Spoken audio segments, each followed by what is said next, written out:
The Pirate Journey of Arceus. This video is purely for entertainment and does not infringe on copyrights or laws. The rights to the novel and image belong to the original author. We do not claim ownership. Don't like waiting and want to listen to this fanfic in full now?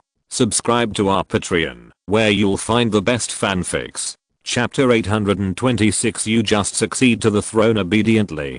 Following the guidance of the life card, Yang Jesse-kan gradually came from Jiuli to Beiwu. According to the guidance of the life card, Setsuna should be nearby, but in front of him. Female hot spring, no entry for men. A huge sign stood in front of him, directly blocking Yang Jesse-kan's steps. There are many hot springs in Wano country. Although there are mixed bathing places, most areas are divided into men and women. Even if there are mixed bathing places, most of them are middle-aged and elderly people from Wano country. Of course, this has nothing to do with Yang Jesse-kan. He is not interested in mixed bathing. He just wants to catch Setsuna and succeed him. The good news is that Setsuna is still in Wano country. At least she has not completely lost her moral integrity. The bad news is that she is in a place where she can't enter at all. At this time, Yang Jesse-kan's expression has not changed much. Hot springs are just a bath, which is nothing more than a few hours.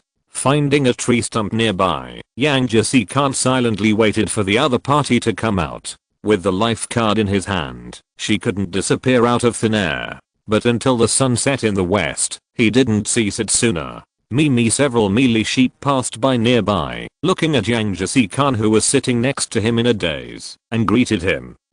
This lady, can you please go in and help me find someone? Yang Jesse-kan, who had been waiting for a long time, finally couldn't sit still anymore. Looking at the shepherd girl passing by, he sent her a request for assistance. But they're looking at the place Yang Jesse-kan pointed. She showed a hesitant look. The identity of the fur tribe has been smoothly integrated into the country of Wano, and no one would think they are monsters. Under the ruling system of the beasts, the number of animal type ability users has increased sharply, and the appearance of animals has become a symbol of strength. In addition, the fur tribe who often stay in Wano are either senior Kadas or family members of Kadas. They have long been accustomed to all this. What's wrong? Isn't it a female hot spring? That's right, but that is a high-end club for Kadas. Only Kadas, their families, and staff can enter. Ordinary people can't enter. After explaining the situation to Yang Jesse-kan, the girl left with the sheep, leaving Yang Jesse-kan here at a loss.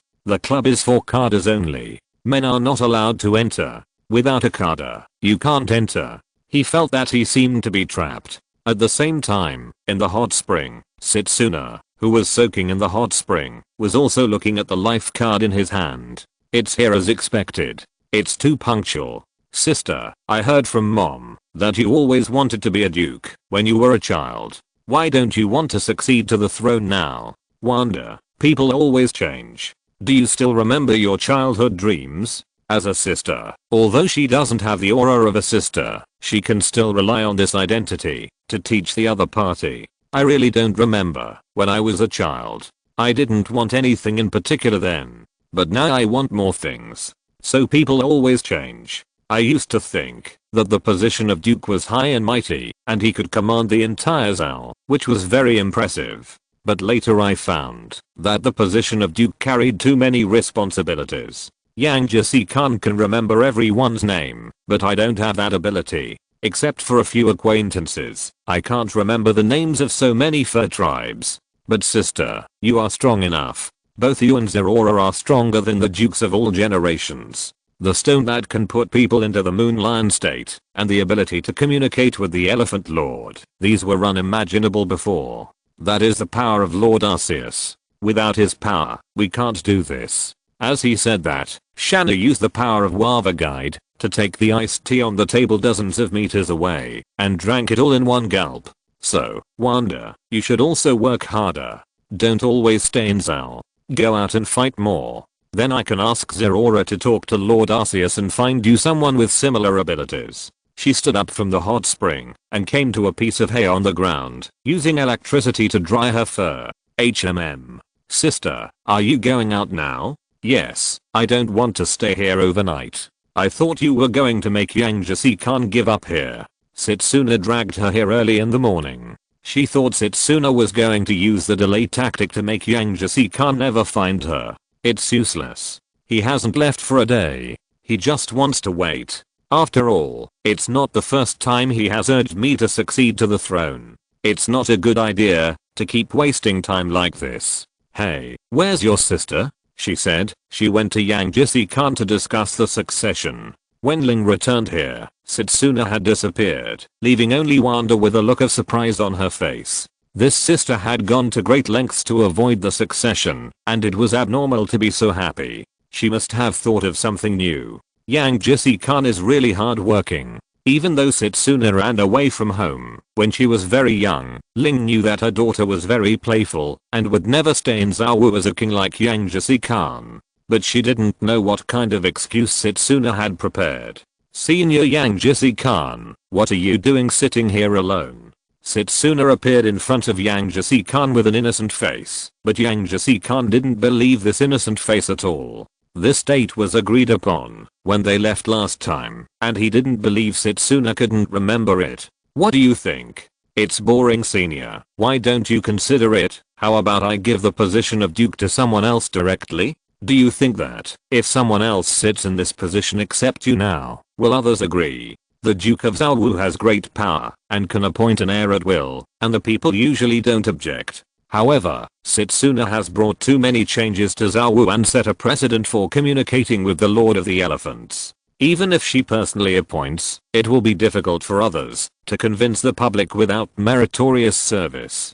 Don't play tricks on me. I'm not trying to harm you by letting you succeed to the throne as the Duke. When you were a kid and kept clamoring for my position, why didn't you think about this day? You didn't agree to me then. But I agreed a few years ago, and don't forget, you signed a document with me. Yang Jesse-kan took out the document from that year, on which there was Shanna's signature and handprint. Returned to Zhao to inherit the title of Duke in 7 years. Yang Jesse-kan smiled with satisfaction as he looked at the bold font on the document, and Shanna did the same. It seems that you are finally ready to succeed to the throne. Ah, yes, I'm ready. I will succeed to the throne in 7 years. What did you say? This document was signed 7 years ago, but there's no date on it. It only says that you will succeed to the throne in 7 years. Chapter 827, Solving the Problem from the Root. No date. No date. These 4 words lingered in Yang Jesse-kan's ears.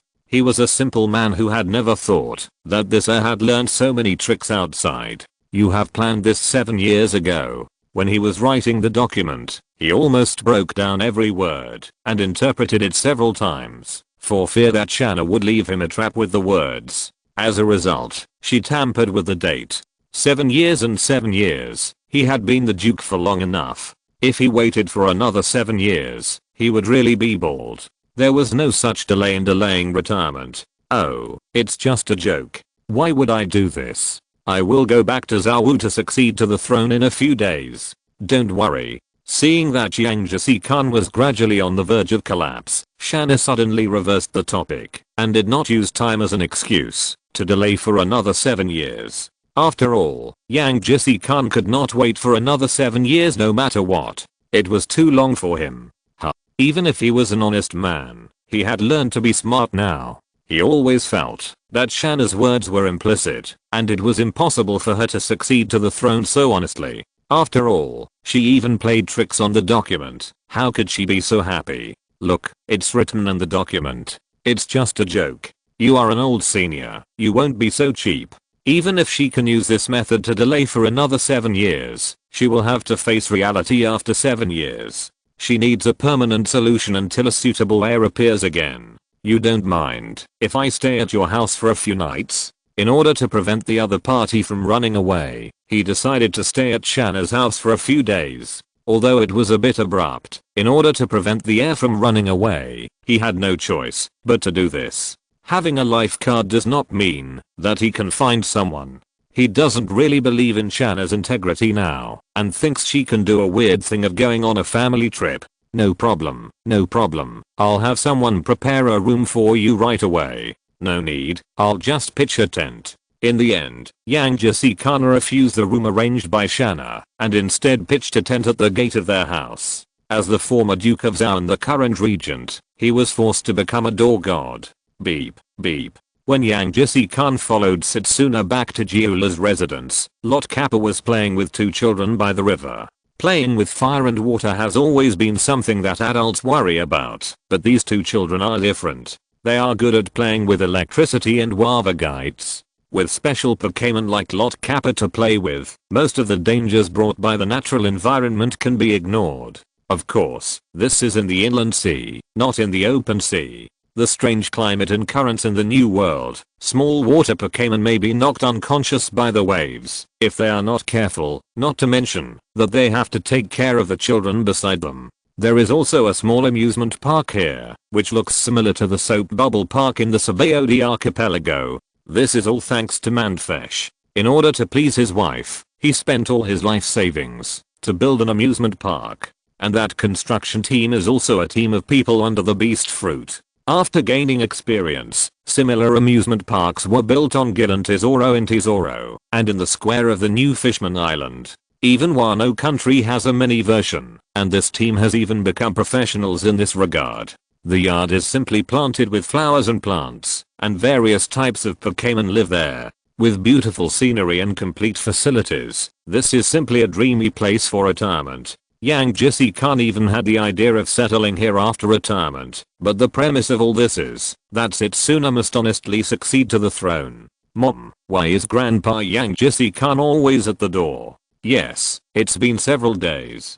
Doesn't he go home at night? The two people lay by the window on the third floor, watching Yang Jisi Khan, who was camping outside. This is his persistence in achieving a certain goal. You will understand it later. If he didn't do this, Yang Jisi Khan was afraid that Setsuna would run away, but if he really lived in someone else's house, he felt that it would disturb their lives, so he had to resort to this last resort. But for several days, things were developing in a good direction, and gradually came to the day of official succession. Until this morning, Setsuna did not do anything strange, but returned to Zhao with his family and Yang Jisi Khan. Under the gaze of the residents of the furry principality, Setsuna officially put on the crown that symbolizes the royal power of Zhao, but it was a re-edition. The size of Yang Jisi Khan's crown was not suitable for her. Sicilian, lead the fur tribe musketeers to swear allegiance to you. Lion, zebra, fox, 3 fur tribes stood in the front.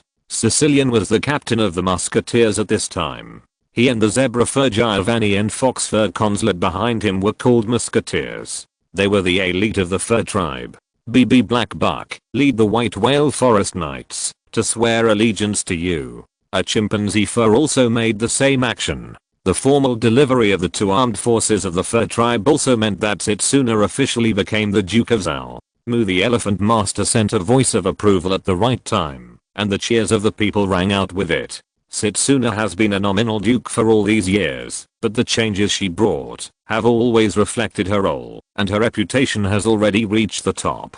That's why Yang Jisi Khan said that no one else could do this job. Everything has been settled, and Yang Jisi Khan's heart is relieved. Shaina did not make a new emperor, new ministers. Even if the fur tribe has encouraged childbirth in recent years, their total population is less than 30,000, so there is no need to be so complicated. With the help of the assistants trained by Yang Jisi Khan, she quickly set up a team and handled the affairs of Zhao. But Yang Jisi Khan had just rested for a few days and was about to start a leisurely life when Sicilian came to the door. Sicilian, what do you want? I'm here to give you a new appointment letter on the order of the Duke.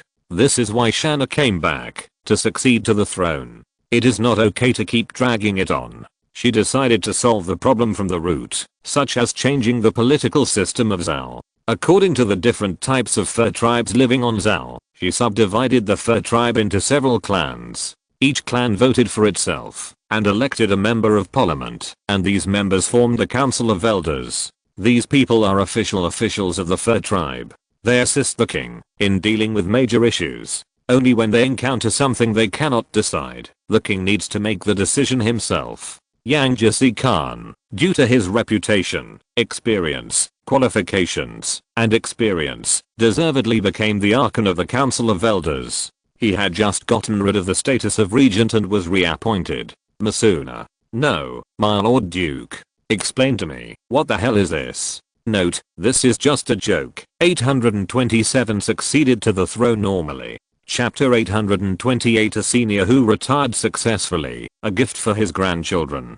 When Yang Jisi Khan saw the appointment letter sent by Sicilian, he could not sit still. He thought Shaina had given up those strange methods, but he did not expect that she had a backup plan. Yang Jisi Khan immediately left his residence and found Shaina with the appointment letter, wanting a reasonable explanation. Any questions? By the way, just call me by my name. Uncle Yang Jisi Khan, I'm not used to you calling me like that. The title is not a problem. My lord Duke, can you explain to me why you let me be this so-called consul?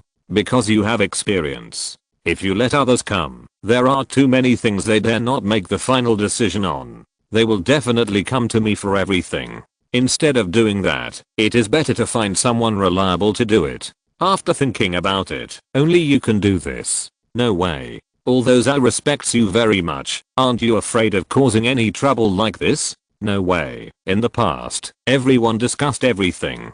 Now I just clearly divided the responsibilities, and for the musketeers and the knights, the highest authority is still in the hands of the duke. What problems will this cause? Zhao's situation is different. It is difficult for the outside kingdom to imagine how special the management method of this ethnic group is.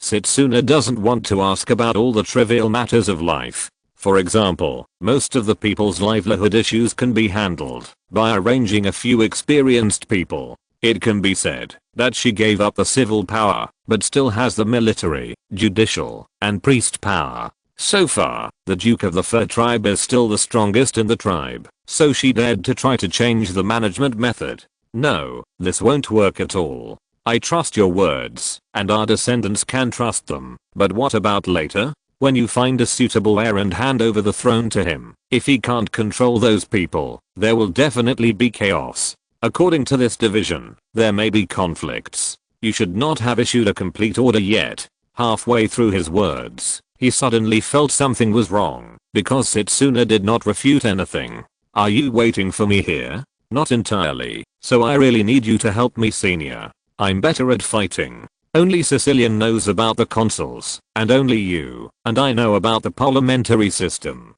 It hasn't been announced yet. If you think it's a big problem, forget it. What do you think? I discussed it with the elephant master. It has no interest in the outside sea for the time being, so it will move or rest around Wano country. It won't take me long to get here from Wano country, and I'll handle most of the things. Leave some small things to the assistants you selected before. They should be familiar with the procedures after so many years. But I may go back there at night and take a vacation occasionally. At this time, I'll leave it to you, senior. You scared me. I thought you were going to continue to exploit an old guy like me. It turns out that I'm just a secretary to help you deal with some trivial matters. I'm free anyway, so I can still do this. This is acceptable to him. He went through the same thing back then. Setsuna has handled some affairs remotely over the years, but has never really been in power. Now that she has officially succeeded to the throne, it's okay for him to help.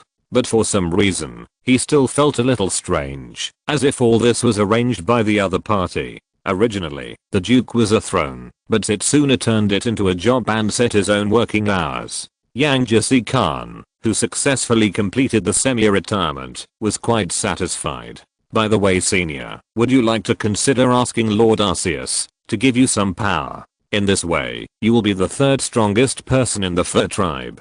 Although he is not young, except for Zorora and Setsuna, the young people of the Fur tribe are really not the opponents of this old senior. If they are given power, there will definitely be a new qualitative change. No, I have no interest in that. You and Zorora are enough to protect the Fur tribe. I, an old guy, will not join in the fun. Now he has to act as a civilian secretary. If he is strengthened again, he will be even more busy. Of course, he just said that. If the Fur tribe is really in crisis, he will still go to the front line. It is precisely because of this sense of responsibility that he has been helping Setsuna deal with the problem of Zhao. The mother officially succeeded to the throne of the duke, but Miawana and Wolf's life was no different from before, except that sometimes they would go to Zhao to work with Setsuna in the morning, and sometimes they would stay in Zhao, which made them have many friends of the same age from the fur tribe. Yang Jesse-kan enjoyed a vacation for more than half a month, and he felt a little uncomfortable when he suddenly became idle. It just so happened that Setsuna also had her first vacation at this time. She had to go back to Wano country to prepare a birthday party for the two children, so she asked Yang Jesse-kan to take care of the trivial matters temporarily. It was just an ordinary birthday party, and there would be no accidents, but children usually learn what they see. In their cognition, Yang Jesse-kan finally achieved his goal by setting up a tent. Although the method was tortuous, the throne was successfully handed over. At the end of the birthday party, the two of them did not leave, but waited expectantly in front of Arceus. "What's wrong? Is there anything else you want?" "Well, Lord Arceus, we are already 7 years old. Yes, we have grown up. 7-year-old fur tribe members can secretly leave the elephant master to go out for adventures, so we want to give them a power as a gift." He knew that Miawana and Wolf had always wanted powers, but he had always been worried that the two children would make some big noise.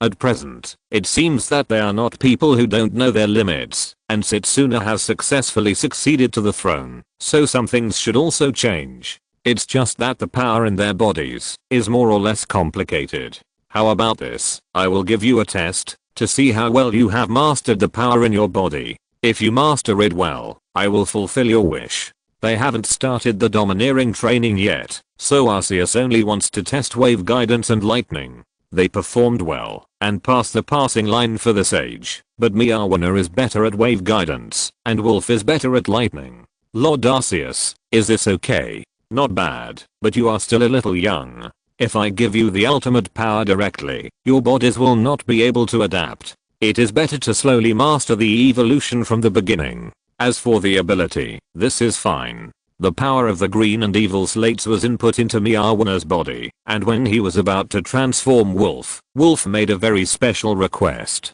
"I'm politically lame, damn it. If you're listening to this novel on a channel other than Fanfic World, it means they downloaded and uploaded it without effort. We cordially invite you to visit our channel, Mundo Fanfic Novelos. There you'll find the original version of this story and you can explore many other novels of various genres. We're waiting for you to immerse yourself in a world of incredible novels. Chapter 829, Fire-Spotted Cat and New Leaf Cat, an unexpected event. Due to the special nature of the fur tribe, Arceus usually gives the fur tribe power according to the type of fur of the fur tribe, even if the two of them are the children of Zorora. The ability given to Miawana is New Leaf Meow, the three great families in the Paidia region. As Arceus said, they are young and have a lot of power in their bodies. If they are given the final evolution directly, their bodies may not be able to adapt. It is better to start from the initial stage and get familiar with the new ability little by little so that it becomes a part of themselves. Originally, this only required the power of the green slate. The evil face slate was just transforming their bodies to help them become more familiar with the subsequent power, such as the final evolution of New Leaf Meow, Magic Mask Meow. The power of the big Carters was also sorted out by him in the later period. Giving it an advance was just to make their way smoother. As grandchildren, they also have some of Arceus's preferences. When Wolf was about to accept the ability, he asked for a pause and then took Arceus to a slightly farther place. "Lord Arceus, is this okay? Give me a reason." Because Miawana has cat fur, her ability should be related to cats. In that case, I think it would be better if I were a cat too. What else? Also, although I have wolf fur, wolves are also canines. Miawana and I have had arguments before, and she always said that I don't understand cats at all. If my ability is also that of a cat, I will be able to understand both cats and wolves, and then I will be able to understand her. If mom and dad quarrel in the future, I will be able to persuade them. Huh? Have your parents ever quarreled? No, but I heard from others that some parents quarrel very fiercely, and I don't want to see that scene. You think far ahead. Then the last question, why don't you let Miawana understand you?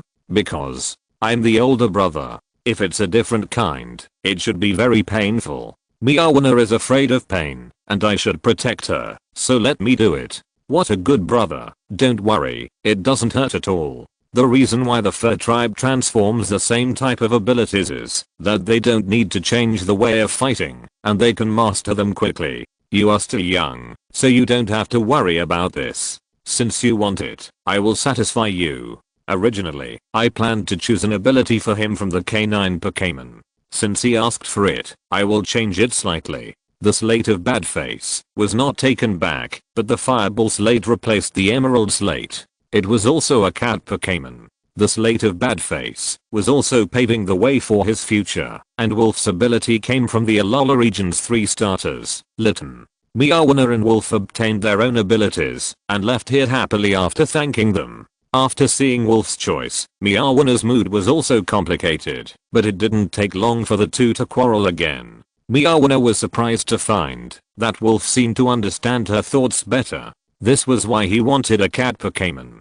Through body movements and macro expressions, he could better understand Cat Fur's thoughts. Only Setsuna felt something was strange. Although Wolf's essence was still wolf fur, after he transformed, it was like having an extra cat in the house. However, there was also good news. That is, the cat teaser she prepared could be used more. Zeraora, do you feel that, since Lord Arceus gave them their abilities, they have gotten along better? It was common for siblings to quarrel. Although most children of this age did not bear grudges, it was still difficult to deal with them when they quarreled.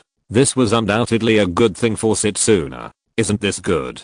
Yes, it's good, little wolf. What's wrong with wolves? Of course, wolves are the best. While the two were showing their affection, Miawana and Wolf were also controlling their abilities. However, unlike other people, most animal type ability users were first familiar with the human animal form, while they ran freely in the animal form. The cat running in front has white fur all over its body, with red stripes and whiskers on its face. It is the fire cat Pokemon, Litten, a different color version. Although it looks more like a tiger, it is actually a cat now, and it licks its fur from time to time. This is the characteristic of Litten. Its fur is rich in oil, which is the fuel for Litten to spit fire. After Wolf acquired this ability, they did not need to collect firewood when they went out camping. They just needed to stick a few sticky hair rollers on Wolf. This special hair is very resistant to burning, and can be called a must-have item for travel. Even if there is not enough hair, it is also very effective for starting a fire.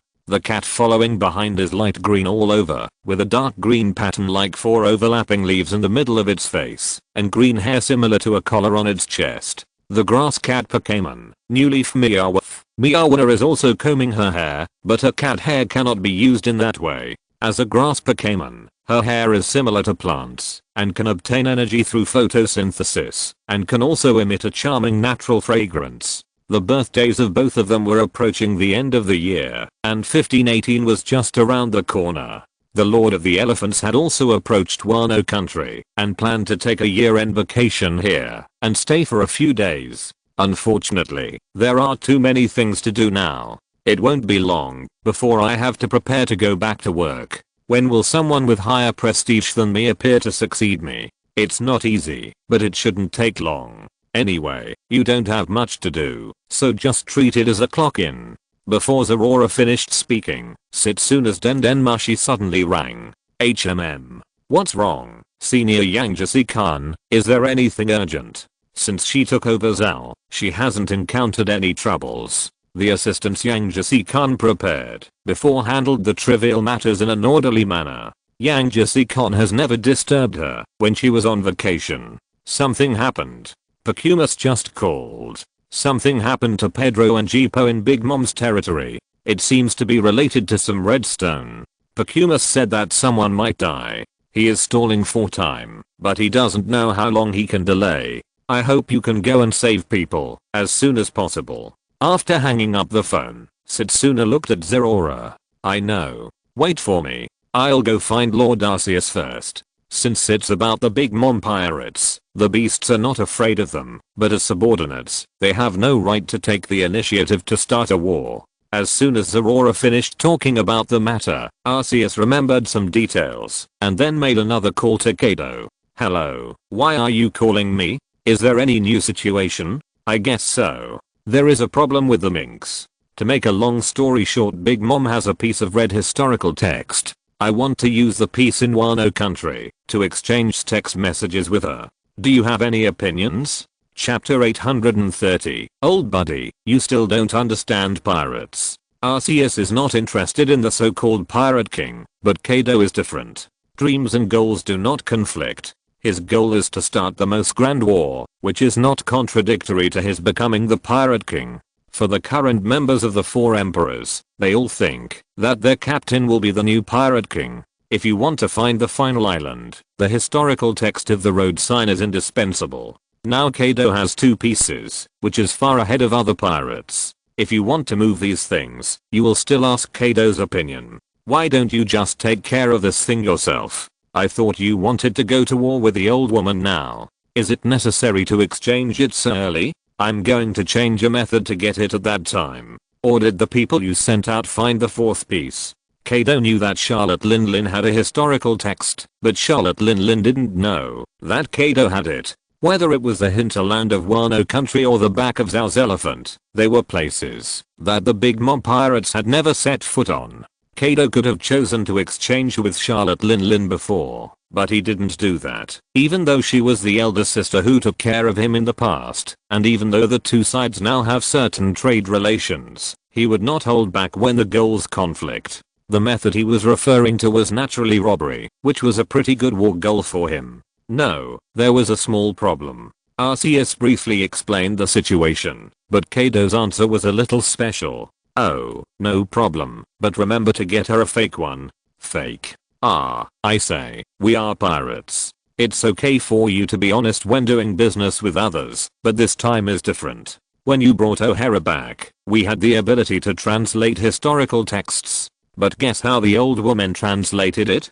The Three-Eyed Tribe. You know it, the Three-Eyed Tribe. The woman has a half-blood daughter who is a Three-Eyed Tribe. It is said that after awakening, the third eye of the Three-Eyed Tribe can spy on secrets. She should be planning to use this to interpret the historical text. I don't know if she can do it, but I can be sure that the little girl hasn't opened her eyes yet. We have more than one piece of historical text in our hands. Most of them are real rubbings for her, and some ordinary historical texts are mixed in, which she can't see. Charlotte Linlin would not believe the copied historical text, and no one could do it. If the complex patterns were written wrong, the meaning would be completely different. Even if it was a copy, there had to be a video to prove it. After all, Photoshop technology was not popular in this sea, and a video would be assumed to be true. The stone tablet of the historical text was very large, and it could not be copied with a small piece of paper alone. This was the operating space in Kaido's eyes. Beishao had been collecting historical texts, and had found a few ordinary historical texts here and there, mixing 9 true and 1 false. People who didn't know how to translate couldn't get in. But remember to bring a real one with you. The old woman's child is not so easy to fool. If she accepts it directly, give her a fake one. If she has other requirements, give her the real one. You don't need to teach me this little thing. I know how to deal with it. Of course, I'm sure you can do it, but I'm much more familiar with the transactions between pirates than you are. Kaido wanted to say something else, but suddenly there was an explosion. Boom. The deafening sound of the explosion made Arceus feel that this explosion was not that simple. What happened? Nothing happened. Punk Hazard blew up. The whole island was almost blown up. You blew up Punk Hazard? Ugh. Although it is indeed something I can do, it really wasn't me this time. I just came out for a ride. But this scene is really spectacular. At this time, Punk Hazard was filled with smoke and a large amount of chemical gas was scattered in the air. The smell was pungent even for Kaido and the 8-headed dragon. Waving the wings behind it, the 8-headed dragon dispersed the poisonous smoke and then flew away with Kaido. Kaido was telling the truth. He really just came out for a ride and took the opportunity to see if there was any place worth fighting for himself, new people worth recruiting, etc. As a result, Punk Hazard exploded just as he passed by. From the smoke of the explosion, it can be seen that this was an internal explosion, but Kaido was not interested in this environment, so he stayed away from here. Okay, take care of what you need to do first. I'm hanging up now. Kaido hung up the phone directly, as if he was worried about something being delayed.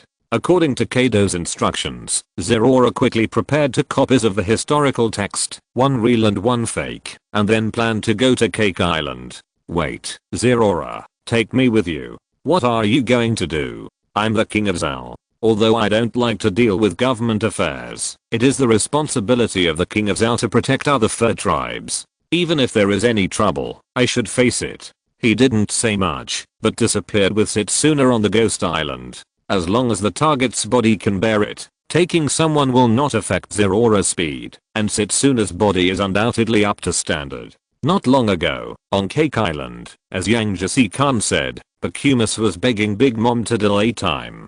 Before, Pedro and Jabel were still sailing, and their search target also changed to the stone tablets and historical texts needed by the beasts. It was their own decision to sneak into the Big Mom pirates. They underestimated the guards of Cake Island, especially since Roger had stolen the information of the historical text once. Charlotte Linlin paid more attention to the safety of the stone. Facing such a thief, she naturally wanted him to pay the price. Get out of the way, Pacumus, you are so ugly. Please, Mom. Please forgive them once. Ignoring the scolding of others, Pacumus just knelt on the ground and cried. He knew that on this Cake Island, Charlotte Linlin was the absolute master. Only by persuading her could Pedro and Jabel live. Pokmu, I've been very lenient by not killing them directly. They have to participate in this game. This is the rule of the Big Mom pirates. Holmes pushed up a roulette wheel with hands and feet painted on it, and numbers written on it. It was similar in shape to the reward wheel of the beasts, but it was a punishment wheel, and the punished paid with a part of their body or their lifespan. As a member of the Big Mom pirates, Pokmu knew very well what that meant. He had no ability to stop Charlotte Linlin, so he could only try his best to delay time and pin his hopes on the previous phone call. Chapter 831 Big Mom, I'm here to negotiate terms. Charlotte Linlin, who possesses a soul fruit, indirectly controls a device similar to the Book of Life and Death.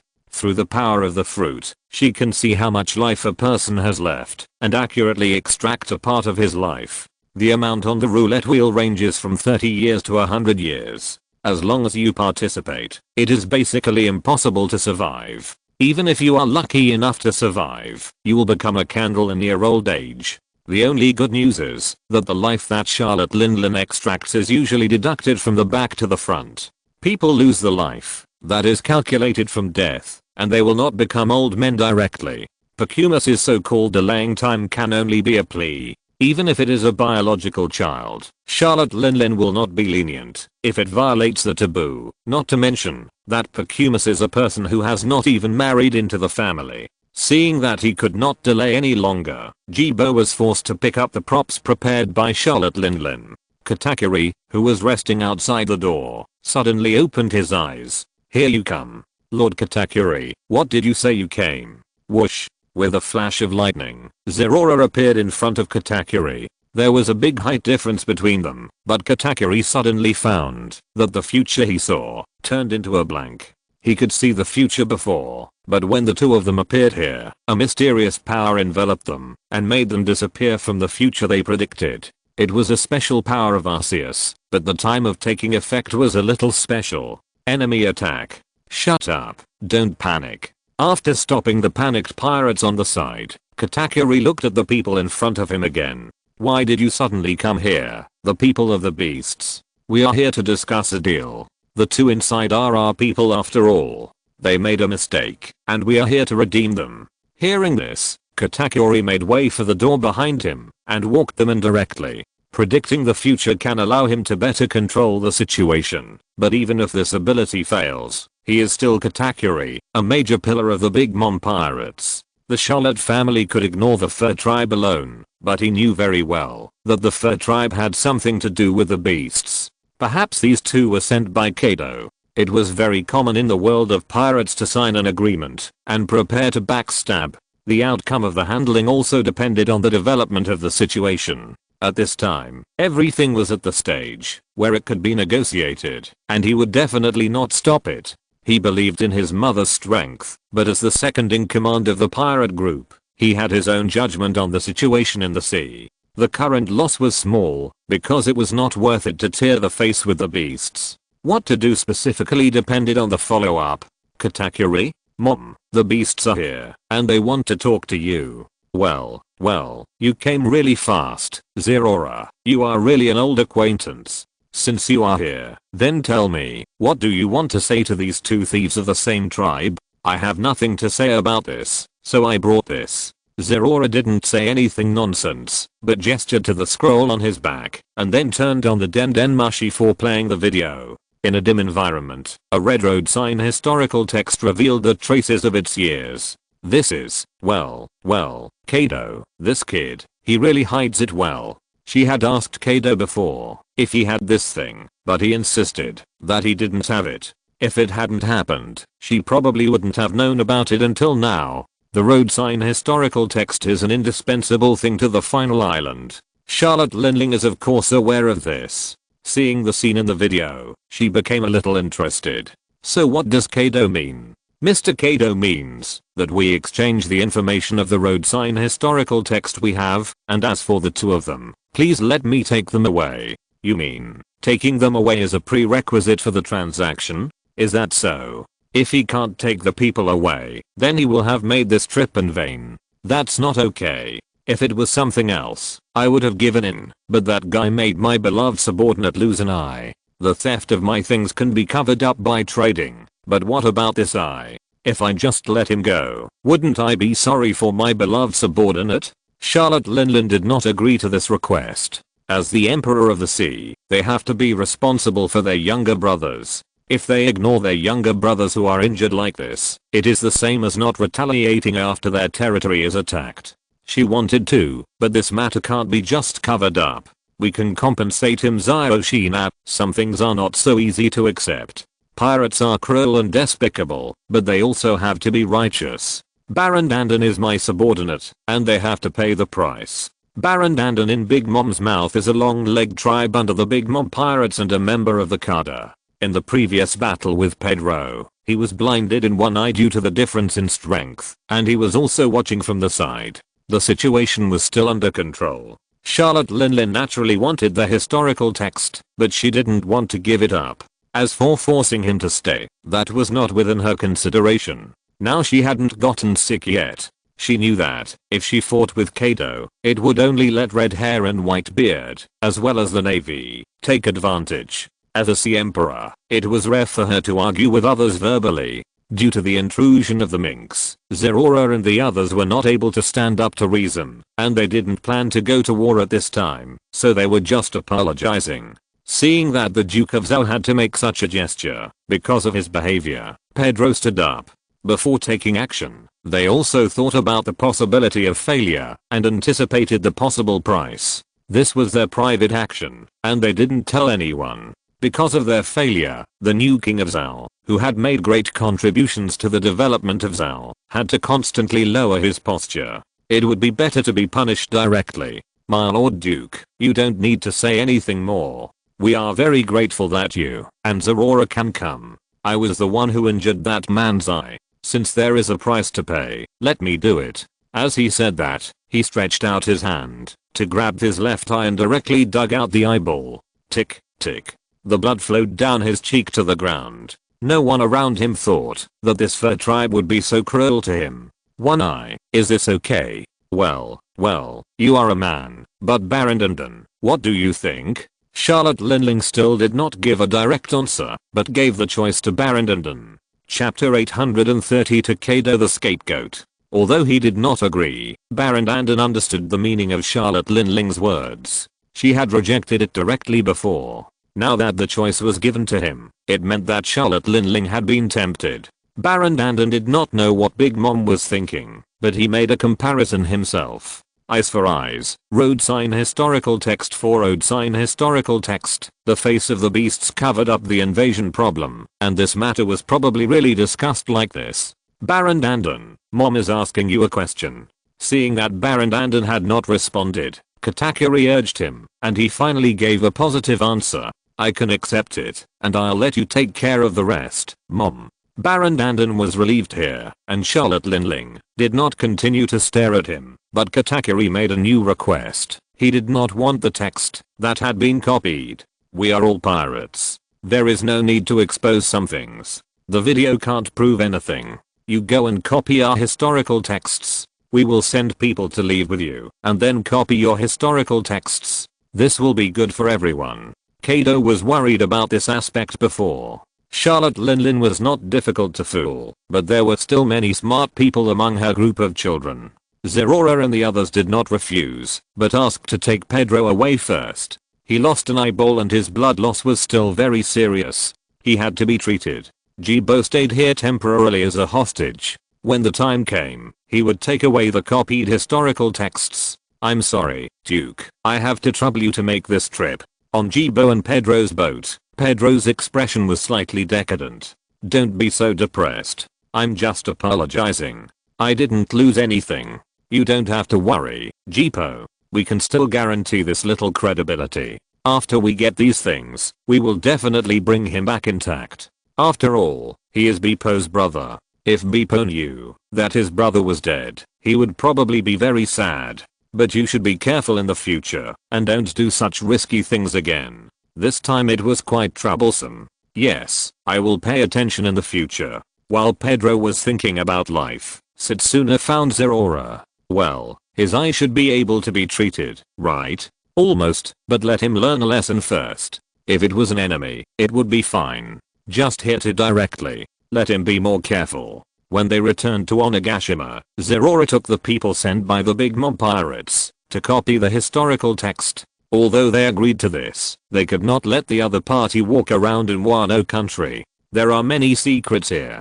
Setsuna took Pedro to the foot of Fujiyama. My lord Duke, why did you bring me here? I asked you to climb the mountain. When you reach the top, you will understand why. By the way, this is for you. Remember to take a closer look while you climb. This is a holy mountain. If you can climb to the top, you will have passed the test of that lord. Pedro gave up one of his eyes, but it does not mean that it cannot be cured. It just requires some tests. With his physical fitness, climbing the mountain is not difficult. Even if he lost an eye, it would not affect things in this regard. But Fujiyama at this time is very special. Under the influence of Arceus power, it is nothing for ordinary people to climb, but those who are stronger than ordinary people will feel a special pressure when they approach the top of the mountain. The stronger the strength, the greater the pressure. As long as you pass a test, the influence of this power will disappear forever.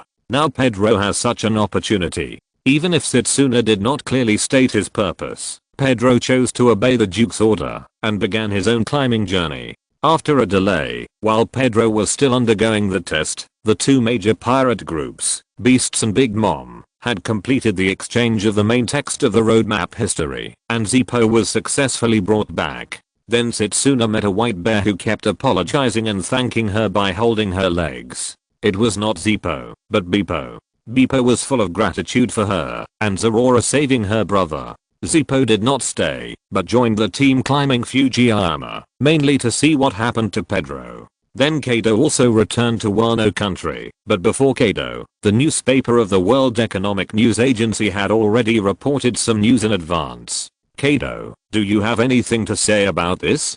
Punk Hazard was attacked by pirates, and a large number of people were killed. Morgans and those Navy are really good at talking nonsense. You know me. If it was really me, there would be nothing left there. Looking at the newspaper in front of him, Kaido's face twitched a few times.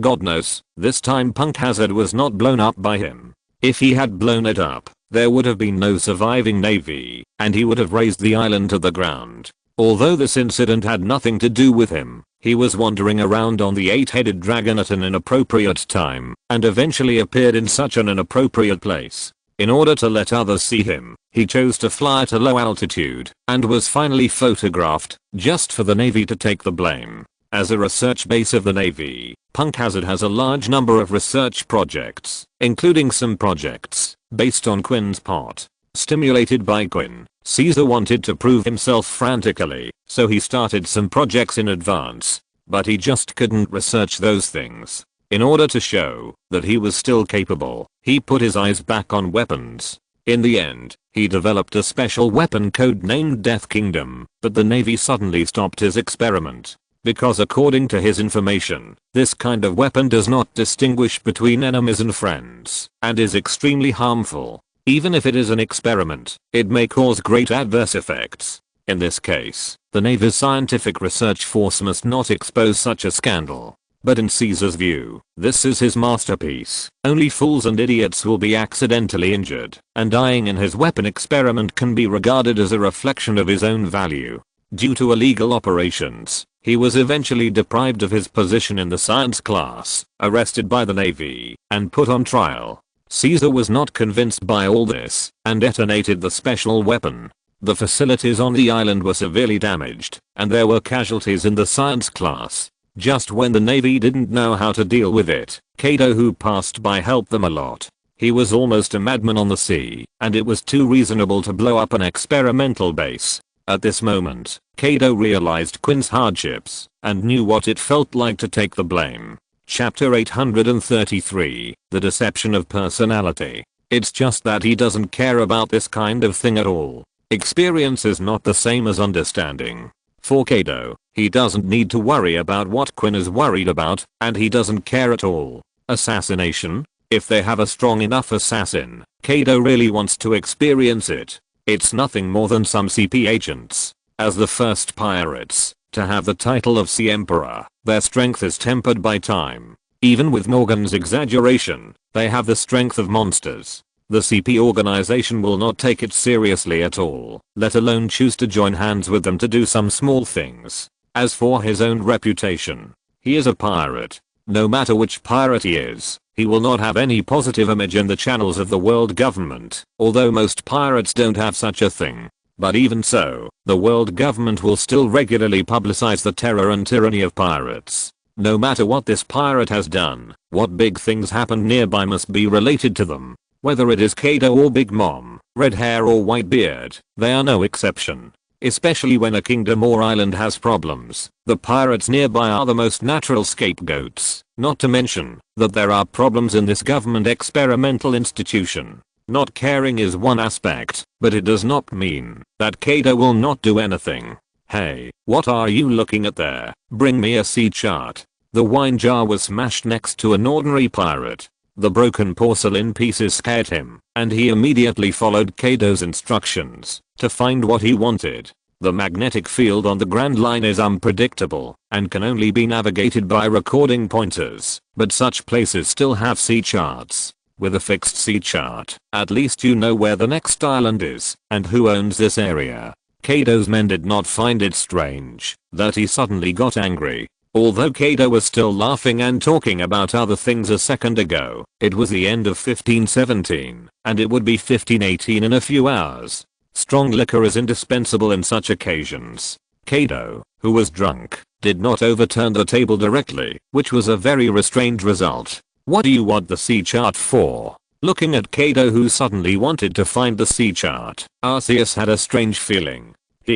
Of course it's to help these guys. They have all been published in the newspaper. If I don't blow up an island, won't they be considered to be spreading rumors? I'm doing this for their own good. Kaido's thoughts were very clear in his slightly drunken state. He couldn't control things like rumors. What others said was their business. But the order of this world is based on personal bravery. When he is in a good mood, he can ignore it. When he is in a bad mood, he can naturally take revenge. Don't worry, I will pick a similar island to blow up. You can celebrate with them. I'll go find someone to stretch my muscles. Kaido twisted his neck and stood up again. At the same time, Yamato and Quinn both felt a chill in their hearts, as if they were being stared at by something dirty. Looking at each other, as two people who were deeply persecuted by Kaido, they immediately understood what this feeling was. According to common sense, Kaido would not look for two people at the same time. Now it was a celebration banquet, so at most only one person would be unlucky. However, before Quinn could act, he found that his feet were frozen, and Yamato had already hidden in the corner and waved to him with apology. The noisy venue made it difficult for him to hear what Yamato was saying, but he still understood what Yamato meant from the changes in Yamato's mouth shape. Sorry, Uncle Quinn, there has to be one who is unlucky. You should go and deal with father. It didn't take much time to break free from this restraint, but the few seconds of delay had already caused him and Kaido's eyes to intersect. Quinn, it's too boring. Let's have some entertainment. Guys, this year's special event, when Quinn and I are practicing, you can get a reward as long as you can touch me. Under the stimulation of alcohol, this group of pirates were also tempted. Only Yamato, who escaped the disaster, breathed a sigh of relief. As expected, when being chased by a bear, you don't have to run faster than the bear, just run faster than others. Yamato, adoptive father, when did you come?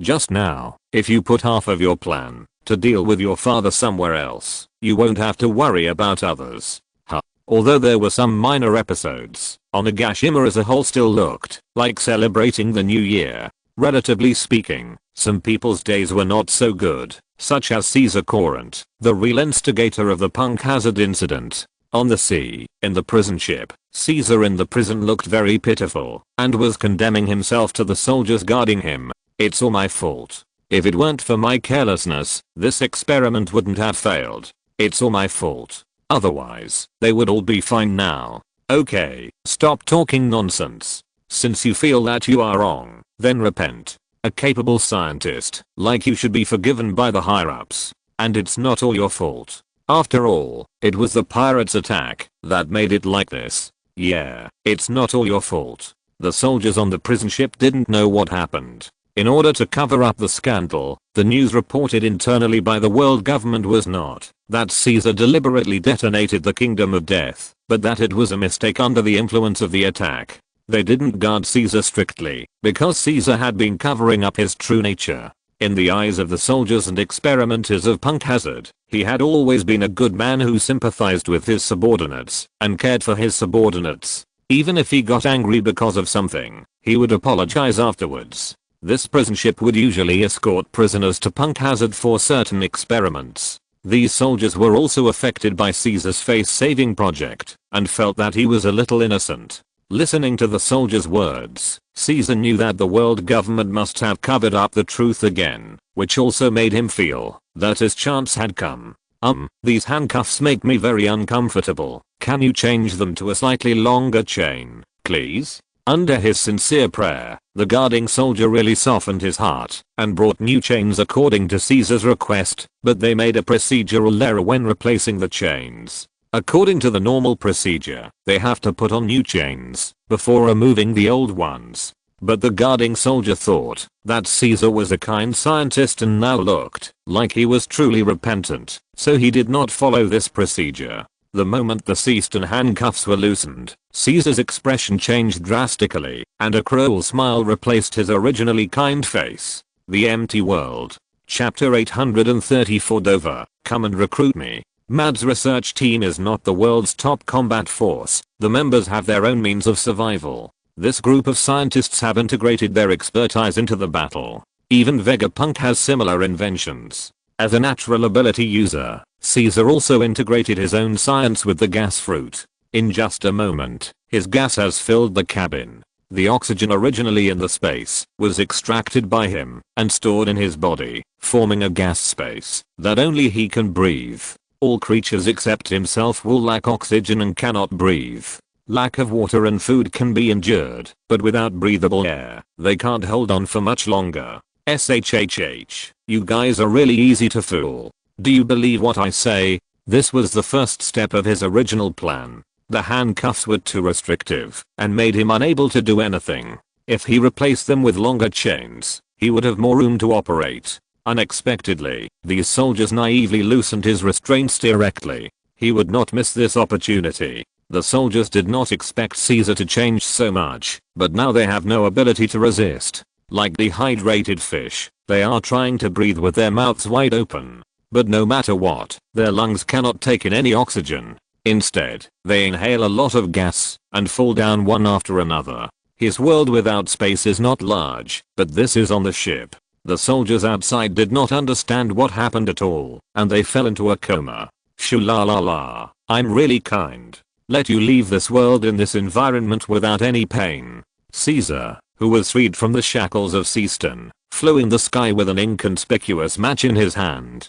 When the match was thrown down by him, the flame on it was blown out by the sea breeze, but the remaining sparks on the stick still detonated the high concentration of gas around the hull. In order to prevent the world government from recapture, Caesar chose to kill him without mercy, and then flew to a nearby island, and planned what to do next.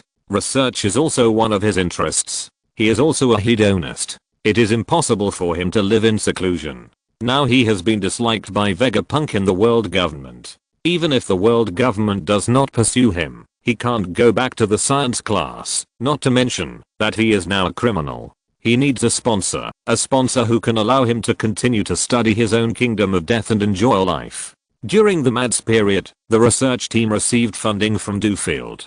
He has long been accustomed to this kind of thing. The revolutionary army is a bunch of poor guys. The richest among other forces is the beasts, but, damn Quinn, it's all this guy's fault. Looking at the forces on the sea, the richest one is the beasts pirates, but the current beasts are not suitable for him to join.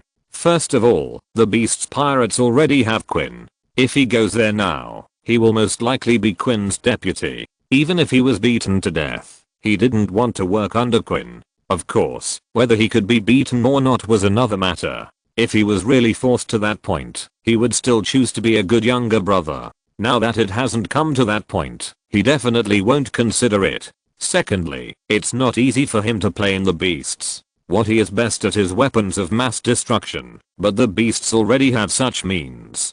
He doesn't believe that it was Quinn's handiwork, and firmly believes that Quinn is just a knife. The problem is that no matter whether Quinn did it or not, the person behind it is a member of the beasts, and he may not be taken seriously even if he goes. For a fledgling strategist, a new and impoverished force must be easier to develop than an old force with many strategists. Only in the new force can such a person be taken seriously. Only by being taken seriously can he have control over funds. Only by having control over funds can he find ways to embezzle public funds, so that he can enjoy himself wantonly. Moreover, he, who claims to be a genius scientist, doesn't want to take the initiative to deliver himself, as that would make him look cheap. Know how to do business, have no scientific research ability, but have a territory, and preferably have a connection with the beasts. Swoosh, you're good to go. After thinking it over, Caesar decided to start with Doflamingo. As a newly emerging middleman in the new world, Doflamingo has a rich trading network, Dressrosa as a fixed territory, and the identity of the 7 warlords of the sea as a support. He will not attract too much attention from the world government. He is a relatively perfect target in Caesar's mind. The beasts are currently collecting animal-type devil fruits from all over the world. From this incident, Caesar judged that, even if the beasts have all kinds of strange abilities, at most they are just transformations, not devil fruits made out of thin air, so his artificial devil fruits must still have market. Even if the beasts are not interested, as long as they can make that thing, it will definitely sell well in the outside world. Caesar believes that he has made a big breakthrough in technology, and if someone is willing to support him, he will definitely succeed. Shoo, Doflamingo, don't let me down. He destroyed the prison ship because he didn't want the Navy to find his whereabouts too quickly, but that didn't mean he could hide the news. The prison ship needed to report news to the naval base regularly. When the prison ship lost contact, some things were doomed. In just a few days, he became a wanted criminal worth 300 million berries. After that, he successfully came to Dressrosa with the property and record pointers looted from the prison ship, and deliberately dangled in front of the members of the Don Quixote family. Dover, are you really not going to meet that guy? In the royal city of Dressrosa, this place has long become Doflamingo's base. At this time, he sat by the window, listening to Treble reporting the new situation. Did Virgo send back the news? Yes, he said that Caesar was arrested because of an experimental problem, which is a little different from the news outside. After years of undercover career, Virgo has also made it to the middle and high levels of the Navy, and constantly sent back valuable new intelligence. This kind of information, that is not too confidential, Virgo can still figure it out. Hey,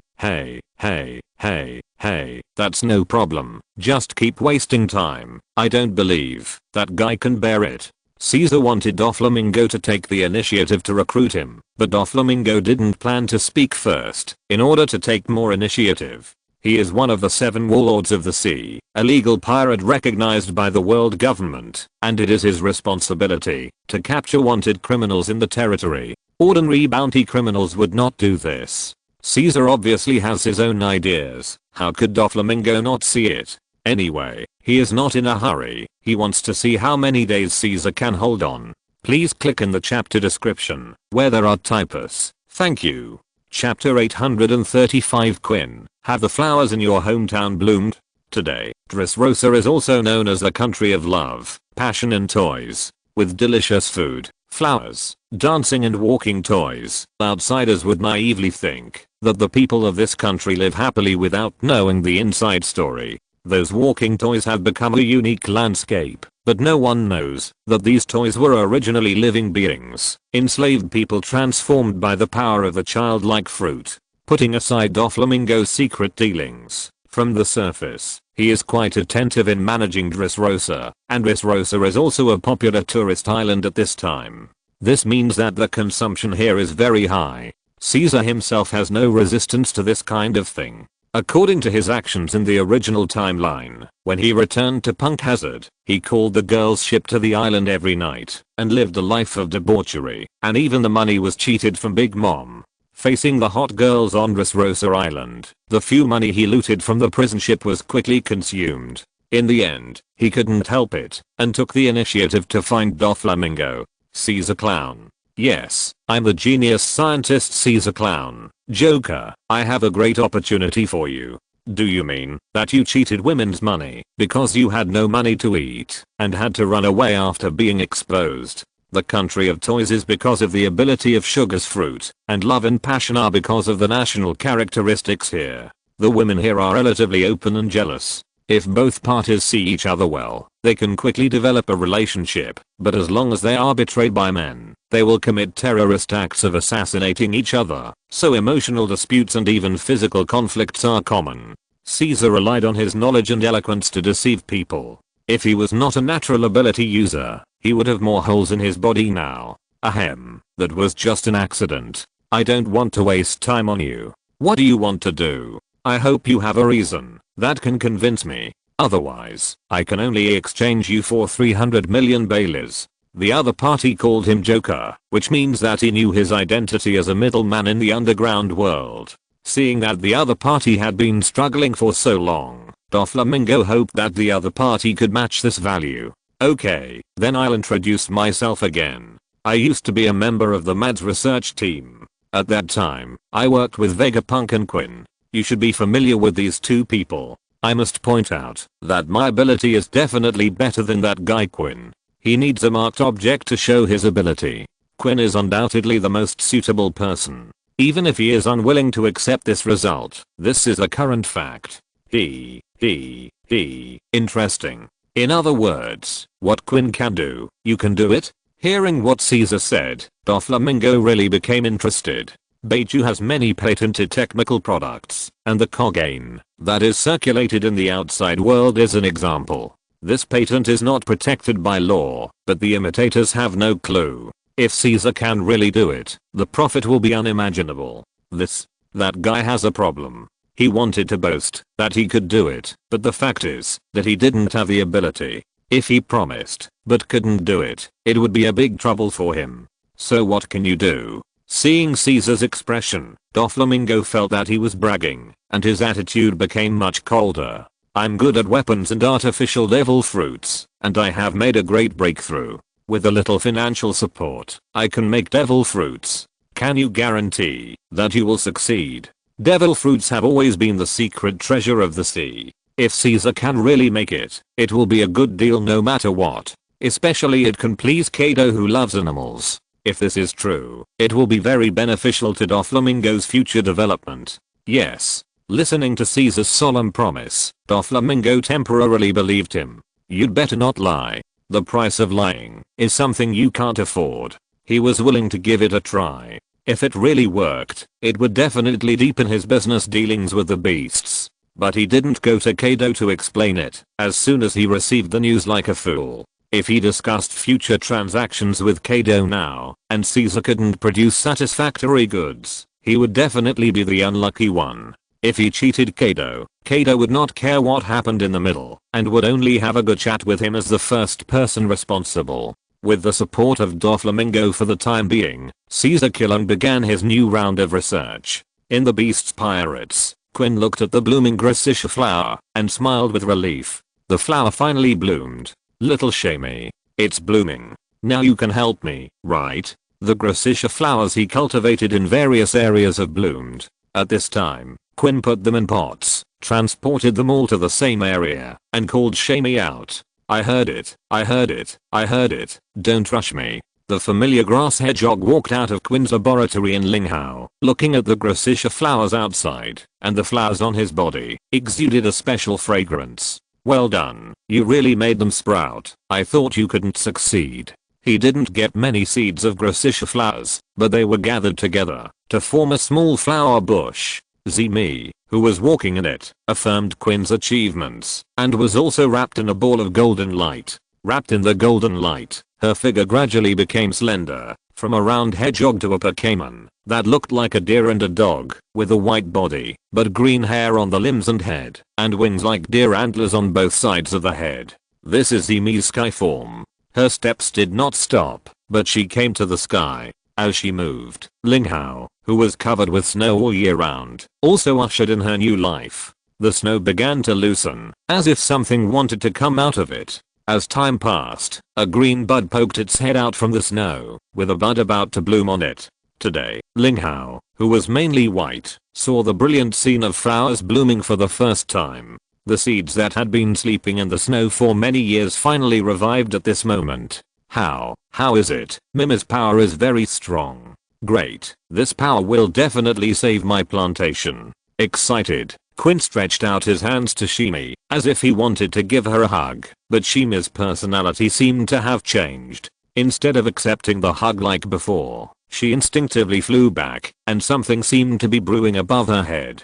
If you're listening to this novel on a channel other than Fanfic World, it means they downloaded and uploaded it without effort. We cordially invite you to visit our channel, Mundo Fanfic Novelos. There you'll find the original version of this story and you can explore many other novels of various genres. We're waiting for you to immerse yourself in a world of incredible novels. Chapter 836 Before the Eastern Expedition. Shemi has two forms, land and sky. No matter which form it is in, its consciousness will not change, but its personality is completely different. In most cases, Shemi in land form is shy and easily frightened. When Shemi enters sky form, its personality will become brave and lively. The Shemi next to Quinn is cheerful, and even among the land form Shemis, it is a carefree individual, but it also has a shy side. Previously, she did not accept Quinn's hug, but was embarrassed to refuse him, which was another manifestation of emotion, so Quinn misjudged it. But as she entered sky form, she learned to say no. After thinking about it, Shemi did not use air slash, but just used seed flash to cover his face. For the thick-skinned Quinn, this was nothing at all. Not to mention that thanks to the Ammonite, he has become accustomed to this outrageous way of greeting. Don't learn the bad habits of that snail. Forget it. Let's discuss when to restore the island. The previous battle also made Quinn regain his confidence. He was also a person who could fight with the Admiral of the Navy. How could he be afraid of the assassination of a mere CP? As long as the funds were sufficient, he could escape, even if he couldn't beat him. Compared with appetite and reason, appetite prevailed in the end. Even Linghao, who was covered with snow all year round, could be turned into a flower field. It shouldn't be difficult to revive the environment of that island. Since you sincerely asked me for it, I will promise you, I can be ready to leave at any time. After getting a positive answer, Quinn was relieved, and began to plan his new voyage, but the impact caused by Zimi was far more than that. The flowers are blooming. Old man, come out and see. There are so many flowers. The wooden basin fell to the ground, and an old woman looked at the blooming flowers outside with an incredible look. The whole country of Wano is developing, but the progress of different areas is different. The most prosperous is the flower capital as the central business district, followed by Kurian Hakume. As a large ranch, Zimui also has unique scenery. Due to environmental problems, Linghao is a little backward compared to other areas, and some residents also maintain a relatively ancient lifestyle. This wooden house is located on a hill in Linghao. The old couple has seen the most snow in their lives. Although they have seen flowers in other areas, this is the first time they have seen flowers blooming in the snow. Not only them, many residents are attracted by the sudden blooming flowers. Curious people walk forward along the path formed by the flowers, wanting to see what it is. After transforming into the sky form before, Zimi ran several laps in the sky. The places she ran by now have become like this. This great power to change nature has also added another stroke to the miracle. See Circle Calendar 1518. God is pleased. The ice and snow do not melt, and the path is full of flowers. Quinn and Shamie did not leave Wano country immediately. He is different from other senior cadres. He cannot leave at will. As the general manager of some miscellaneous affairs and chief scientist of Wano country, he has to arrange the things on hand. At this time, Tiger also came to Wano country again. Brother Tiger, please wait a moment, we have to verify your identity. Tiger met Sasaki, who returned to the main island here. As a fisherman, he also has a special respect for Tiger. Why is it so troublesome? Although I have not been here many times, aren't you too careful? From the moment he arrived at the periphery, someone checked his identity. Along the way, he encountered 2 sentries and had his ship information checked by Gyarados. He didn't expect that he had to come again after arriving at the submarine port. It's not over yet, Brother Tiger, you are not a cadre of the beasts after all. You have not been specially registered. People outside have to go through this process. Brother Quinn is a little too cautious. Even though Quinn's self-confidence was inflated, he did not reduce the censorship system in Wano country. It is much better to live in peace than to be assassinated. Tiger, who rarely comes to Wano country, has experienced the most stringent censorship system. Following the familiar path, Tiger came to the monastery again, but did not see Misu, only Lamy, who was cleaning. Lamy, where is the nun? The nun is welcoming new believers on the holy mountain. Uncle Tiger, you can wait a little longer. The nun should be back tomorrow. Tomorrow morning, I'll go find her. Fujiyama is not unfamiliar to Tiger. The process of climbing the mountain was also very smooth. Although the special power left by Arceus will suppress the physique of the strong, as long as it is pious enough, this effect can be ignored. Tiger is also a good climber. As a person who can climb the Red Earth continent with his bare hands, climbing Fujiyama is like walking on flat ground for him. When Tiger climbed up, he happened to see Misu preaching to none other than Pedro and Jibo. Jibo was confused, but Pedro's eyes were full of light. In Tiger's view, that was the proof that the confused people got guidance and regained their direction. My people are here. I can tell you almost everything. The rest is up to you to experience. Pedro took the booklet handed by Misu and walked aside, reading the Bible, as if he had found a treasure. You are worthy of being a nun. Have you let more lost lambs know the glory of the Lord? It's all the power of the Lord. He lost an eye, and the power of the Lord restored his health. The power of the Holy Spring is very special. Although it cannot directly regenerate a limb, if the limb is intact, it can be reattached 100%. Pedro dug out one of his own eyes, and did not pull out the arrow, and eat the eye. The people here have monster-like physiques after training. If the organs are properly preserved, they can also maintain activity for a longer time. After a period of pilgrimage, he got the opportunity to be treated, and began to be baptized by doctrine. So, only benefits can make these people understand the existence of the Lord? No, my dear Tiger, it's just an opportunity. People just need a chance to contact the Lord, and benefits are often the most direct thing. Although it is very realistic, it is much more meaningful than imaginary topics. It just so happens that you are here too. According to the Lord's will, we should not be limited to small fights in Wano country. The Lord's believers are ready to spread the glory of the Lord. They have obtained the power of the Lord, and you can just take a look at this completely different team. This is a Knights Templar belonging to the Lord.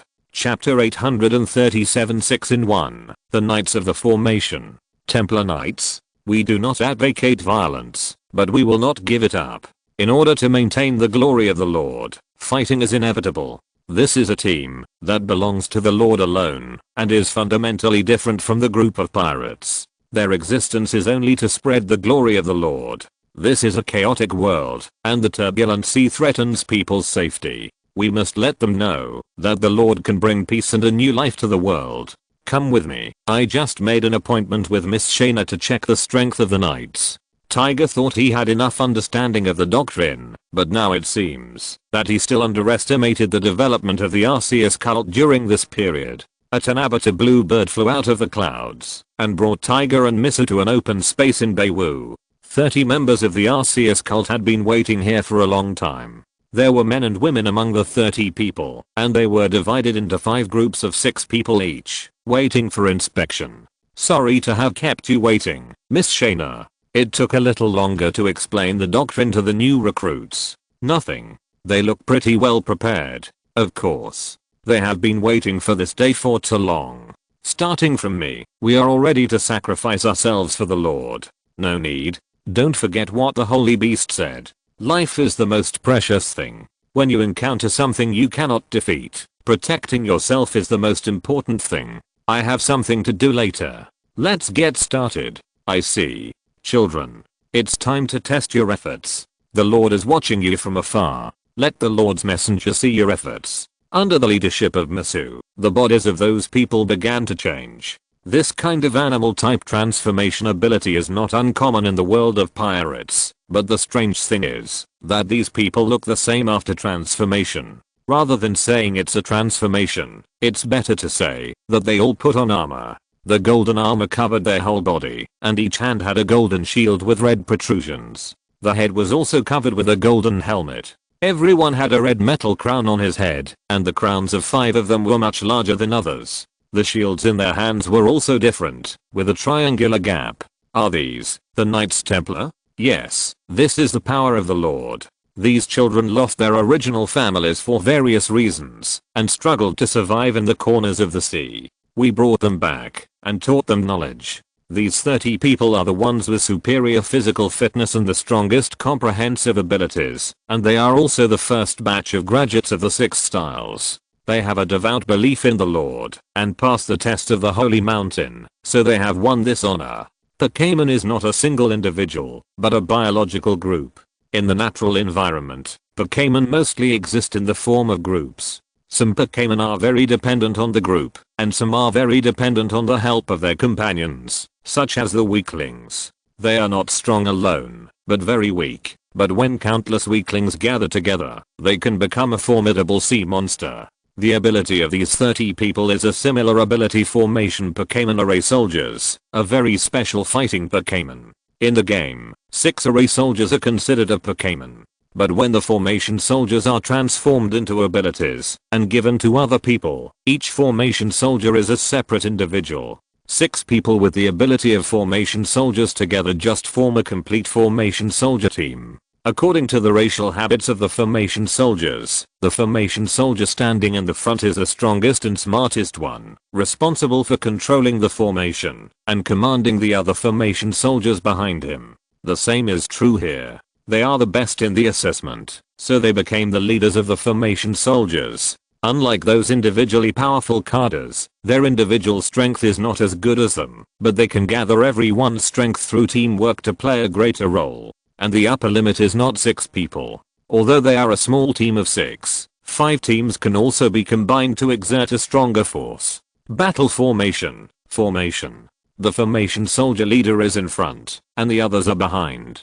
A triangular assault formation quickly appears in front of Shaina. In order to survive better, the wild formation soldier leader has absolute control over the formation soldiers behind him, and can order them to appear in the right position, and sometimes even sacrifice individuals in exchange for higher group interests. But here, the leaders of different formations can only rely on the horn crowns on their heads to communicate better and respond in the shortest time. Therefore, discipline and obedience are very important. Pirates who are used to being lax are not suitable for this ability. Only these believers who are united by faith can achieve this effect of enforcing orders. Their existence is not to deal with those monsters and defeat magic with magic. Facing those monster-like enemies, there are naturally monster-like high-level people to deal with them.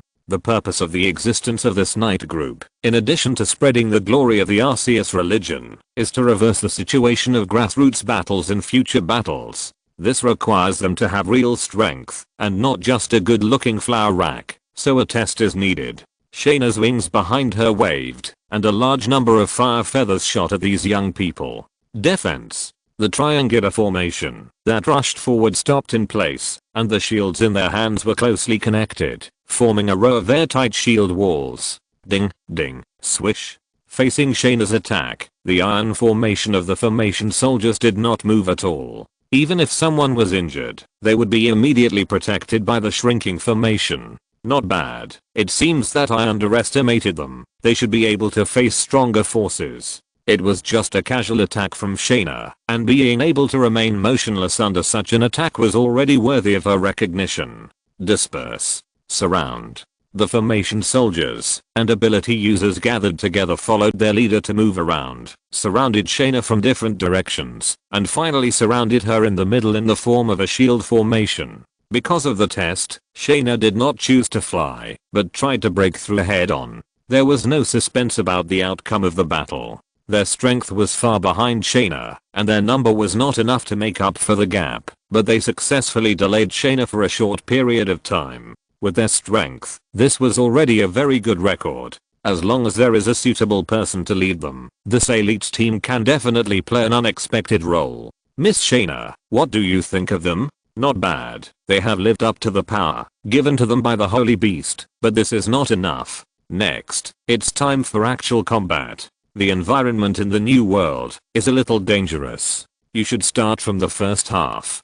24. Chapter 838. The final battle and the revolutionary army. Religious belief is something that outsiders cannot understand. Ordinary believers may only believe for profit or psychological comfort, but for these fanatics, belief has become something greater than their own lives. They are usually very kind, but once a taboo is violated, these people may turn into a group of lunatics. If they are used by someone with ulterior motives, it may lead to some immeasurable consequences. But that is an ordinary religion outside. For a religion, where a true God actually exists, that kind of thing will not happen. Arceus does not worry about the so-called Arceus religion on weekdays, but this does not mean that he does not care about anything. The things on the holy mountain are the manifestation of his power. For those who are willing to dedicate, he also gives them what they need. But if an outsider pretends to be his name and does things that he hates, they will understand what God's wrath is. Due to the upper limit of their talents, this group of people pay more attention to cooperation rather than fighting alone, so they get a special Pokémon called the Array Soldier. There is also a Pokémon similar to the Array Soldier, the Rat, but this Pokémon is far inferior to the armor of the Array Soldier in appearance. Compared with the Ratman, a group of knights in golden armor are more acceptable. After passing the review, this knight group also embarked on their own journey and headed for the first half of the Grand Line. Due to the existence of the Calm Belt and the Red Earth continent, the Four Seas, Paradise, and the New World maintained relative independence. In the absence of big carders such as Shaina, the first half of the Grand Line is the most suitable stage for them. The nun's own martial arts are not outstanding, but there is a tiger by her side. With a new goal, Tiger's martial arts are also constantly improving. He is currently the strongest fishman on Fishman Island, and even Jinbei is a little behind him. Such a special team has enough self-protection capabilities, but the way they decide on the destination sister, is this really okay? The nautical chart of the first half of the Grand Line is hung on the wall. The nun is holding a slightly old dot in her hand, and deciding the destination in a blind selection method. No problem, this is a tradition.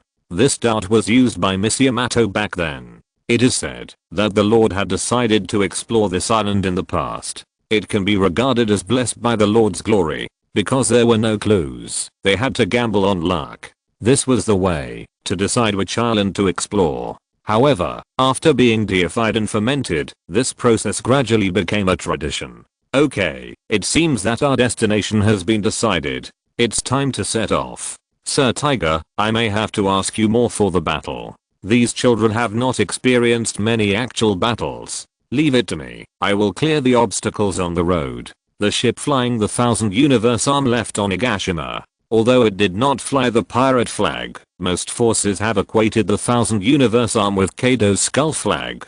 They all know that it is an alternative symbol within the Beast Pirates. It's just that most ordinary people don't understand this detail. For them, the Thousand Universe arm does not produce an innate sense of fear like the pirate flag. Spreading the gospel of the Lord is the main purpose of this team. In addition to the 30-man knights, there is also a medical team, some of whom are good at agriculture and water conservancy. Together with the ordinary crew members, the number far exceeds that of ordinary pirate groups, and is comparable to the full load of large warships. What they did along the way was very special, clearing pirates, maintaining law and order on some islands, helping sick residents and then preaching. Although the methods are different, they are generally helping others. This alternative behavior makes some forces confused about what the group of beasts wants to do. Team 2, Team 3, disperse the enemy.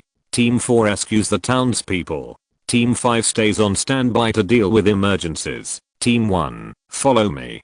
Get rid of those pirate captains. Fight to the death. The leading formation soldier issued a new combat order. At that moment, he and the 5 members behind him shone with a burst of light, and the armor on his body also shone with brilliant light. This is an exclusive move for the formation soldier. Double attack, double defense, and speed will be enhanced in the case of a fight to the death. But this skill has a side effect. After using the last stand, a strong will to fight will fill their hearts, and their bodies will never execute the order to retreat. Either the enemy dies or I die. This is the effect of the last stand. Due to the characteristics of the formation soldiers, the order is transmitted through the helmet horn crown, so it is extremely efficient. Even on the battlefield with continuous artillery fire, the order can be clearly heard. The 5 teams have their own arrangements, and launched an attack on the pirates, who were looting in the town. In order to plunder richer targets, some pirates will temporarily unite. This is the situation faced by this knight group, but facing a team of all ability users, they are still very powerless. What Kaido dreams of is a legion of ability users. Although he has a large number of mythical beasts under his command at this time, these mythical beasts are scattered in various territories, performing their tasks in groups of 3 or 2. Such a large-scale assembly battle has never happened before. Although the array soldiers are fighting type of Cayman, the armor attached to their bodies is extremely strong. In addition, these 30 people have experienced the training of the 6 styles. Although not many of them are proficient in the 6 styles, they all know at least one style according to their own strengths. Captain. Monsters. These are monsters. It's useless. Cutting with a knife is useless, shooting is useless, and even cannons can't hit them. This is not something we can deal with. The sharp blades on the edge of the shield and the ram in the middle are the weapons of the array soldiers. These shield warriors are like tigers entering a flock of sheep, easily tearing apart the loose formations of these pirates. After they occupied the town, the temporary things they built to fight against the navy that might come to encircle and suppress them were useless. If it weren't for protecting the townspeople, they could have dealt with these pirates more quickly. The captains didn't have time to deal with them. They had to face a team that had started a desperate battle. And for some reason, when the battle was halfway through, the townspeople who had escaped before returned here again. This time they did not run away. Sticks, hoes, and stones all became their weapons, making it even harder for the pirates who were already having a hard time fighting. Their actions confused the 4 SQ teams. It was the first time they had encountered such high-spirited townspeople. But why did they run away before, when they were so brave? Sir Tiger, is this not right? No, it should be a person with special abilities. It looks like a member of the Revolutionary Army. Chapter 839 The Blasphemer. Tiger did not participate in the battle. This was a training for the Knights Templar. They were constantly accumulating combat experience.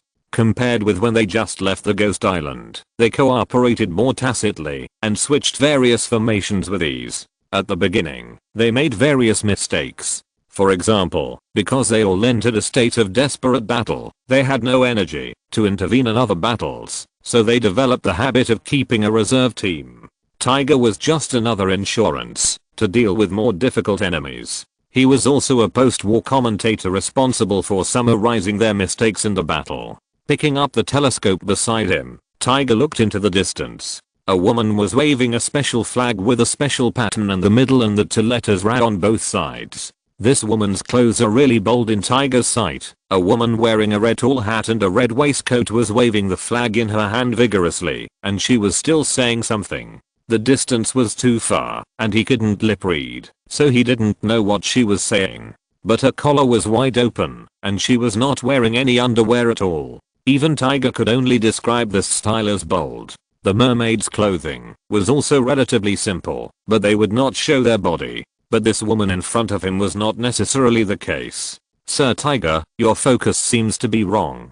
Ahem. They are indeed the people of the Revolutionary Army. I saw that flag when I was traveling some time ago. In that case, they are friendly forces? Almost. In fact, what they do is similar to what we do, but the purpose is different.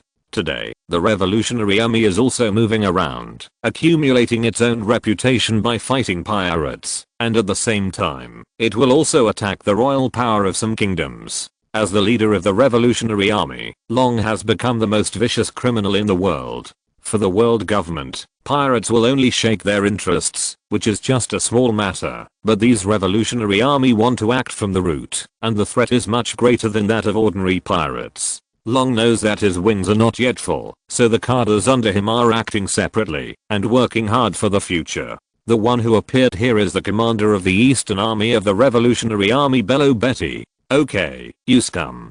Do you want to wait for someone to save you? Heroes are not around every day. If you want to change, then learn to be that hero yourself. Her words were very vulgar, and she was not scolding the pirates, but the townspeople who only knew how to escape. And as she scolded, the muscles of the residents swelled up instead, and everyone felt the power surging out of their bodies, all because of her fruit ability. She is an encourager who has eaten the superhuman encouragement fruit. When she waves her flag and shouts, she will awaken the power in people's hearts and give them the courage to resist. The encouraged people will also burst out with stronger power because of her ability. But these people are just ordinary townspeople, so the members of the Revolutionary Army also charged with them and dealt with the more threatening enemies. But today's battle was unusually easy for them, and those pirates had already shown a posture of defeat. There was no conflict between the Revolutionary Army and the Knights Templar after they met. Their enemies were all these pirates, but as the Knights Templar changed their fighting style, they had a strange feeling. Encirclement and killing formation, wipeout. Under the attack of the combined battle formation, the pirates of the paradise seemed vulnerable. In order to solve the enemy as quickly as possible, the members of the Knights Templar also fought according to what they had learned, such as the 6 styles. Their 6 style skills made the people of the Revolutionary Army suspicious. Ordinary people can't learn this thing. It's not difficult to steal 1 or 2 styles in battle, but so many people, and they can add up to a complete set of 6 styles. That's not scientific. But they are also fighting against pirates, so the people of the Revolutionary Army still regard them as companions. They are not just rebels. The Navy and kind officials are also their targets for winning over. The conflict between the two sides appeared after the war. After defeating the pirates, the people of the Knights Templar routinely helped the townspeople to clean up the mess, treat wounds, and spread their faith. The glory of the Lord is all over the sea. The grace of the Lord is spreading. Believe in the Lord, and the Lord will grant you happiness and well-being. Regardless of whether the townspeople have faith or not, they will try to preach. Facing these unknown people who have just saved the town, they will listen to the other party no matter what. It's just that this behavior of pinning the future on a vain belief conflicts with the Revolutionary Army's idea of relying on oneself. The Revolutionary Army relies on reality, while the members of the Arceus cult are purely religious behaviors. There is no contradiction in this. People can just choose for themselves. But the Revolutionary Army now has a problem. There is no limit on their selection of people. No matter who they are, as long as they are willing to join, they can join. This leads to uneven quality of the Revolutionary Army. Some people couldn't help but mutter a few words when listening to the charlatan-like speeches of those believers. What? How can that kind of thing be useful? But in the next moment, the sharp shield blade flew directly towards his neck. Clang! A water pipe blocked the flying shield. The added domineering aura prevented the water pipe from breaking, but the sound of the collision attracted the attention of the people around. Friend, there is no need to be so impulsive. Did he do anything? The blasphemer will pay the price. This guy is questioning our beliefs. The people of the Knights Templar did not remove their transformation state, and the ability of the crown communication still existed. This sentence was just said by the knight, and the knights around also reacted. The revolutionary army, that had just been attacked, had not figured out what was going on, but they felt that they were being stared at.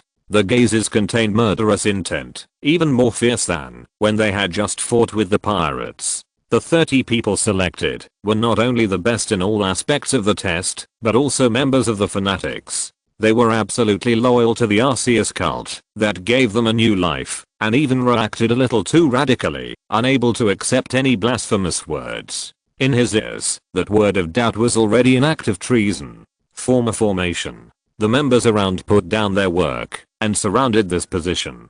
Hey, what did you say? Why did these people suddenly turn against each other? The man holding the water pipe asked the revolutionary army behind him. He had just talked with the entourage of the Arceus cult and thought they were a very kind group of people. He didn't expect that there would be such a big reaction now. I don't know what's going on. Sabo. What's going on? Why are we fighting again? The commotion here also attracted the revolutionary army. A girl also came over with a few people, but the first thing she did was to question what her people had done. Oh, by the way, the squid god caused problems with the server before, and there will be a meeting recently. It's normal that comments can't be posted or are gone. Chapter 840, Old Friend, Repent or Atonement. They are not really from the world government, but are just waiting for us to let down our guard.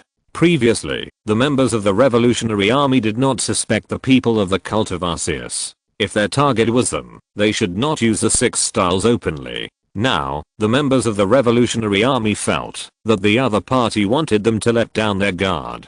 Don't be stupid, they won't have the chance to launch a surprise attack. I think there must be a misunderstanding here. The members of the revolutionary army were whispering, but they also picked up their weapons to prepare for possible emergencies. Sabo. What did you do again? It's not me, it has nothing to do with me. It was like this when I came. They seemed particularly angry. Sabo was helpless as he carried the water pipe. He was bombarded by the celestial dragons on the boat, but was fortunately picked up by a dragon and joined the revolutionary army since then. However, the attack injured his brain, causing some problems with his memory. He knew nothing about the past. The reason he held the water pipe was that he inexplicably felt that it was convenient. The girl who suspected what he had done was Curler. After the news of Tiger's death spread across the sea, Curler felt lost. After a while, she left her hometown and joined the revolutionary army. In the process, she met Sabo and grew up together. Well, everyone, I think there may be a misunderstanding. We are not bad people. You are also helping the townspeople just now. If you have any questions, you can sit down and talk slowly. Blasphemer, there is nothing to say. The shield that was just bounced off by the water pipe returned to his hand again. The shield should be considered equipment, but it is a shield formed by ability, which is also part of their ability. Although the shield cannot be manipulated at will with the mind, it is still no problem to simply recall it. At least they don't have to worry. If the shield is bounced off, they have to pick it up by themselves. For ordinary people, it is just a nagging of incomprehension, not a big deal. But for the people of the Knights Templar, this sentence is questioning the power of the god they believe in. Returning to the shield, it was thrown out again, but it was intercepted by the soft power of Curler's Fishman Karate. Wait, there must be a misunderstanding here. There is no need to fight. Preserving the living force and developing allies is the current development path of the revolutionary army. The behavior of the cult of Arceus to help the weak makes Curler want to avoid fighting. She thinks such bloodshed is unnecessary, but she doesn't know that her behavior not only reduces bloodshed, but also saves herself. Once these people from the Knights Templar get too excited, ordinary people can't stop them. Curler's dissuasion did not have any effect. In this regard, they are very stubborn. No matter who dares to question such things, they have to pay the price. Whoever wants to help, they will fight together. Wait a minute. The leading knight was about to give a battle order when Tiger came from behind. When he found that there was a conflict here, he came here.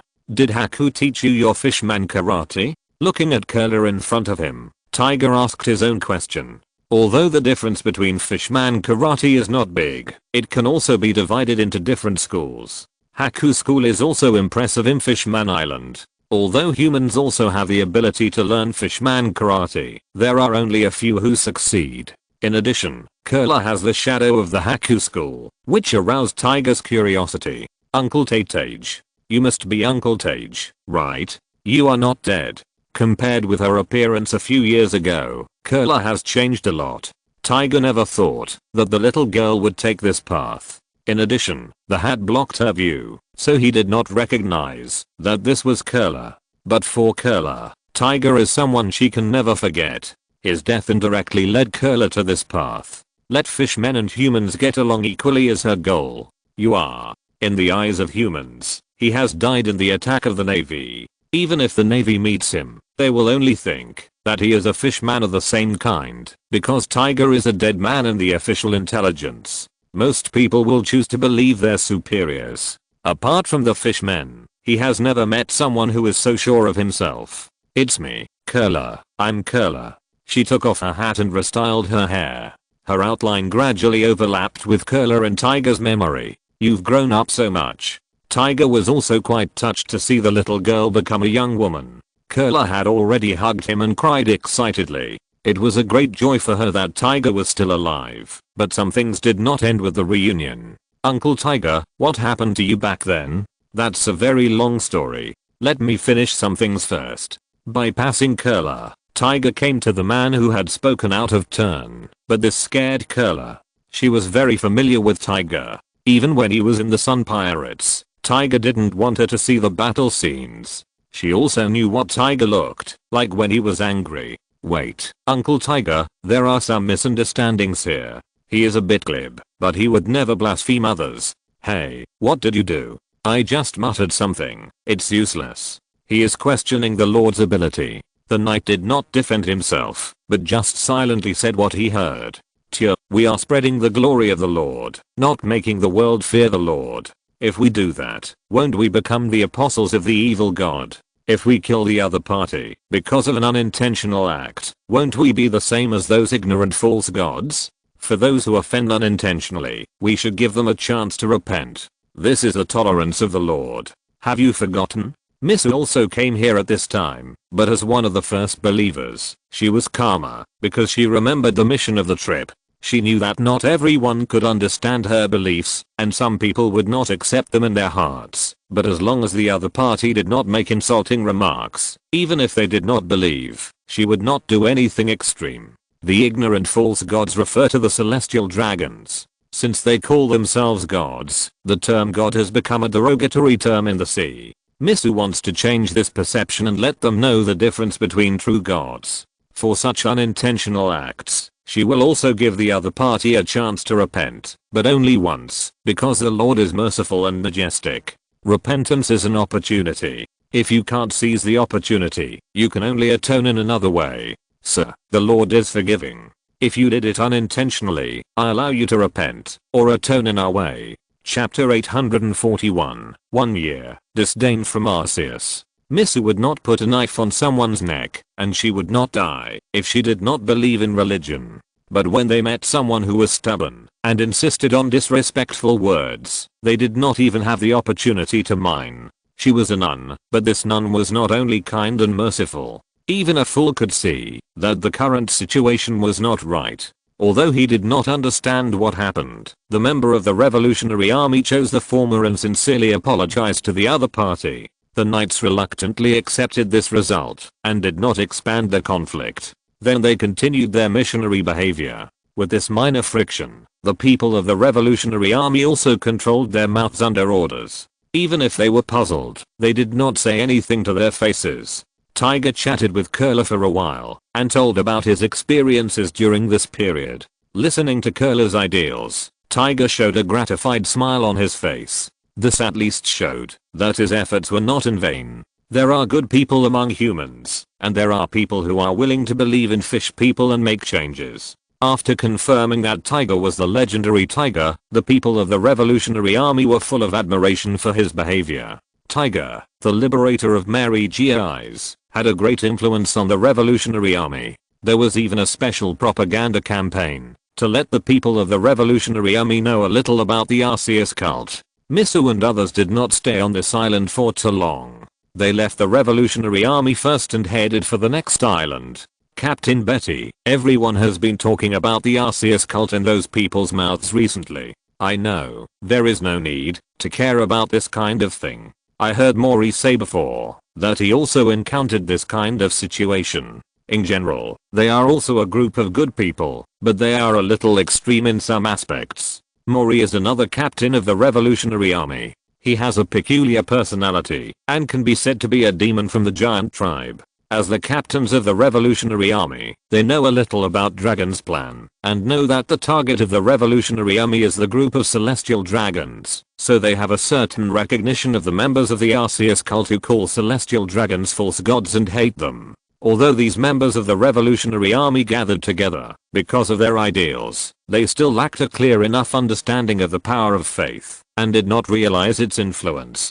As time passed, Misu and Tiger ships sailed on the sea, contributing to the spread of the Arceus religion, and time passed bit by bit. A year passed in the blink of an eye, and these fledgling children became elite warriors. During this year, Robin's actions continued, and she found a lot of weathered relics from Alabaster. The information she found in them gave her a better understanding of the past. Vivi and Ikelam also successfully entered the Baroque works, and had their own code names. In the East China Sea, Windmill Village, Luffy was training his fists every day to prepare for the voyage a year later. Barati became a well-known sea restaurant, and there was also a rumor about a sea monster. It was said that, if you make trouble here, you may become the food of the sea monster. The days of Kakoya Sea were not as good as expected. They did improve their quality of life in the early days, after discovering the gold mine, but with the sale of gold, the branch Colonel Mouse set his sights on the huge profits here, and began to plan the gold buried in the mountains. After a friendly exchange with Red Hair, the Spade Pirates successfully folded in the hands of Whitebird. After countless training, Ace got what he needed from Whitebird, and became a member of the Whitebird Pirates.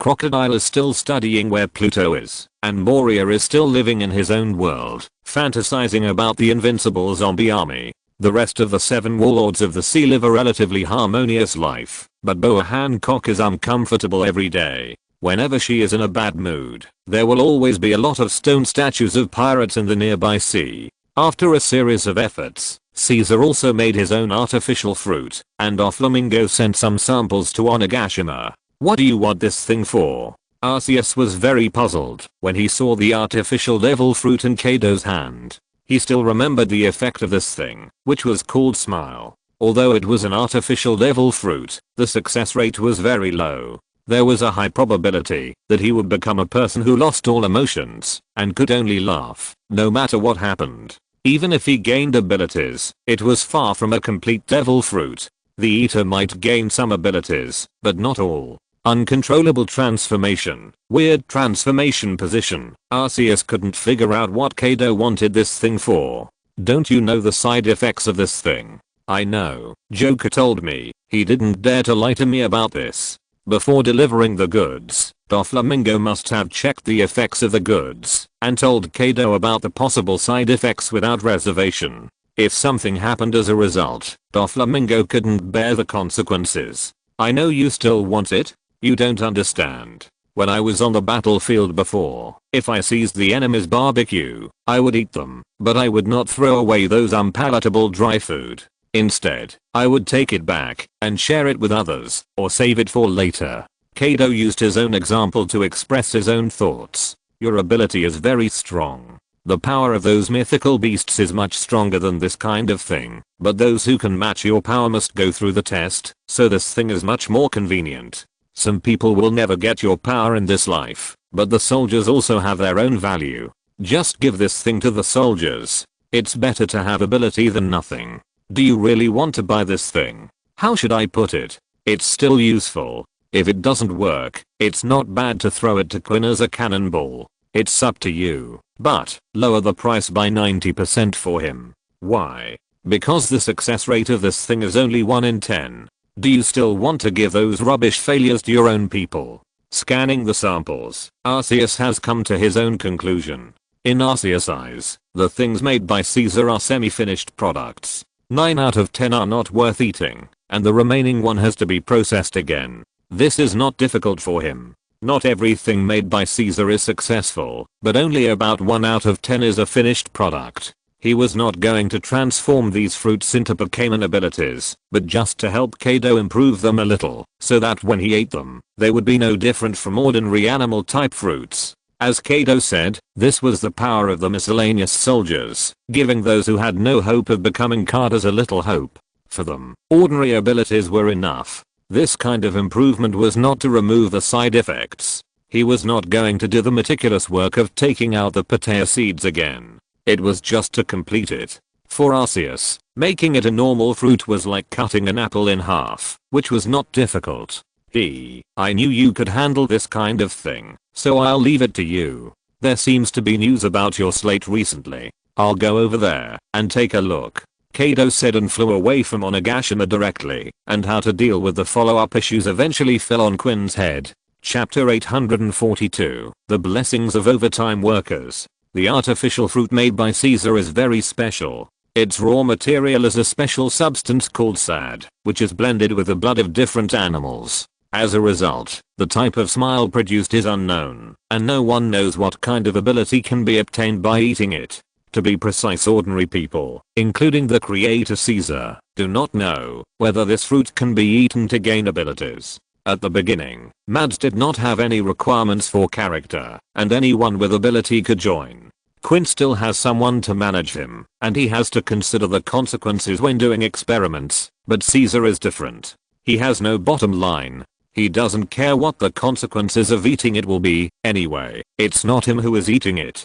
Arceus cannot be sure of the type, but he can guarantee that this thing will not turn into some strange creature after eating it. Shaina, find 2 people to come here. I have something new to try. Are there any special requirements? Weaker ones, the kind that you can tell at a glance are not destined to be the god's grace. Yes, I understand. Please wait. This request is not difficult. Today, the 4 emperors all have their own large fleets. In addition to the elite cadres, there are also a large number of miscellaneous soldiers to make up the numbers. Those who stay in Wano country are relatively elite, and these people just happen to match the artificial devil fruit. This is also bought with real money, and we can't just waste it. At the same time, outside Onigashima, 2 pirates stood guard by the door board. Onigashima has long popularized Rotom electronic doors, and ordinary sentries are completed by Rotom, but the position of gatekeeper has never been cancelled. The pirate group is not suitable for idleness. Pirates like Mandafesh who are dedicated to living an honest life are very rare. In order to give these pirates something to do, many positions are both Pokemon and pirate positions. Lord Kaido is out again.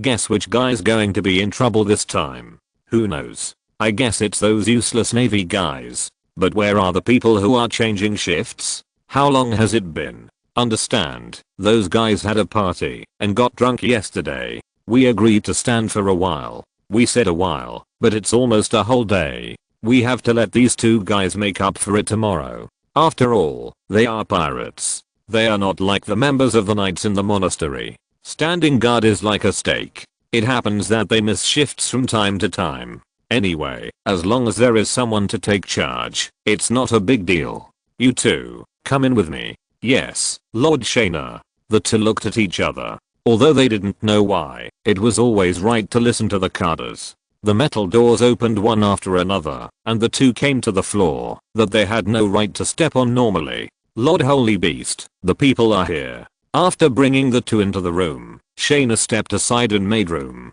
Lord Arceus, what do you want us to do? Yes, what can we do? Although they stayed on Onigashima, they didn't have many opportunities to get along with captain level figures, let alone being called here specifically. 1 chance. These are 2 special devil fruits. There were a total of 20 samples sent by Doflamingo. In Arceus's eyes, only 2 could be completed, so he came up with a 1/10th success rate. It's unknown what their abilities are, but they are definitely some kind of animal system. Now we need to see the effect after eating it. Are you two willing to try it? Looking at the two strange looking apples floating in front of them, the two did not hesitate. After grabbing the fruit, they bit it without hesitation. This is an experiment, but it is also an opportunity. Arceus found them. If they refuse now because of timidity, although nothing serious will happen, it will be impossible to encounter such an opportunity in the future. When they embarked on the road of pirates, they knew what they might encounter in the future. No matter how strange the power delivered to them is, they are willing to try it. The only advantage of the devil fruit made by Caesar may be that it is not so unpalatable. According to the original timeline, Orochi distributed the defective fruits to the villagers of the leak detection village. If these fruits still had that unpalatable taste, they would not eat them. The two fruits disappeared quickly. The two did not grow any strange organs on their bodies, nor did they become weird people who could only laugh. They just ate the fruit, and have not mastered the power. Lord Arceus, now, get familiar with the power, and then transform. It won't take long. The two began to feel the power in their bodies. Even if they had never eaten pork, they had seen pigs run. There were so many animal type ability users in the 100 beasts, and they had heard a little about the transformation of their forms. After a few minutes, their bodies began to swell. One of them had dark skin, his clothes on his back were torn, and rows of black and white thorns grew out. With this fruit, he gained the ability of a porcupine. The other grew black feathers all over his body, and his arms turned into wings, which looked like the ability of a crow. Except for Bell the Falcon and Alabaster and the fruit transformed by Arceus, other bird fruits will transform their arms into wings, and Caesar's creations also follow this principle. Then they switched to the beast form, and had the standard 3-stage transformation of the animal system. Porcupine and crow, it's okay, you can do whatever you need to do. After confirming that there was no problem with the fruit, the two returned to their posts. They themselves didn't understand why they gained the ability of the fruit after standing guard for others. Can you get such benefits by taking over the shift? I don't know. It seems that I should work overtime more in the future. Brother Manfesh may be right. There will always be rewards for hard work. The two were discussing where to go for a drink to celebrate in the evening, and two people came over with their arms around each other.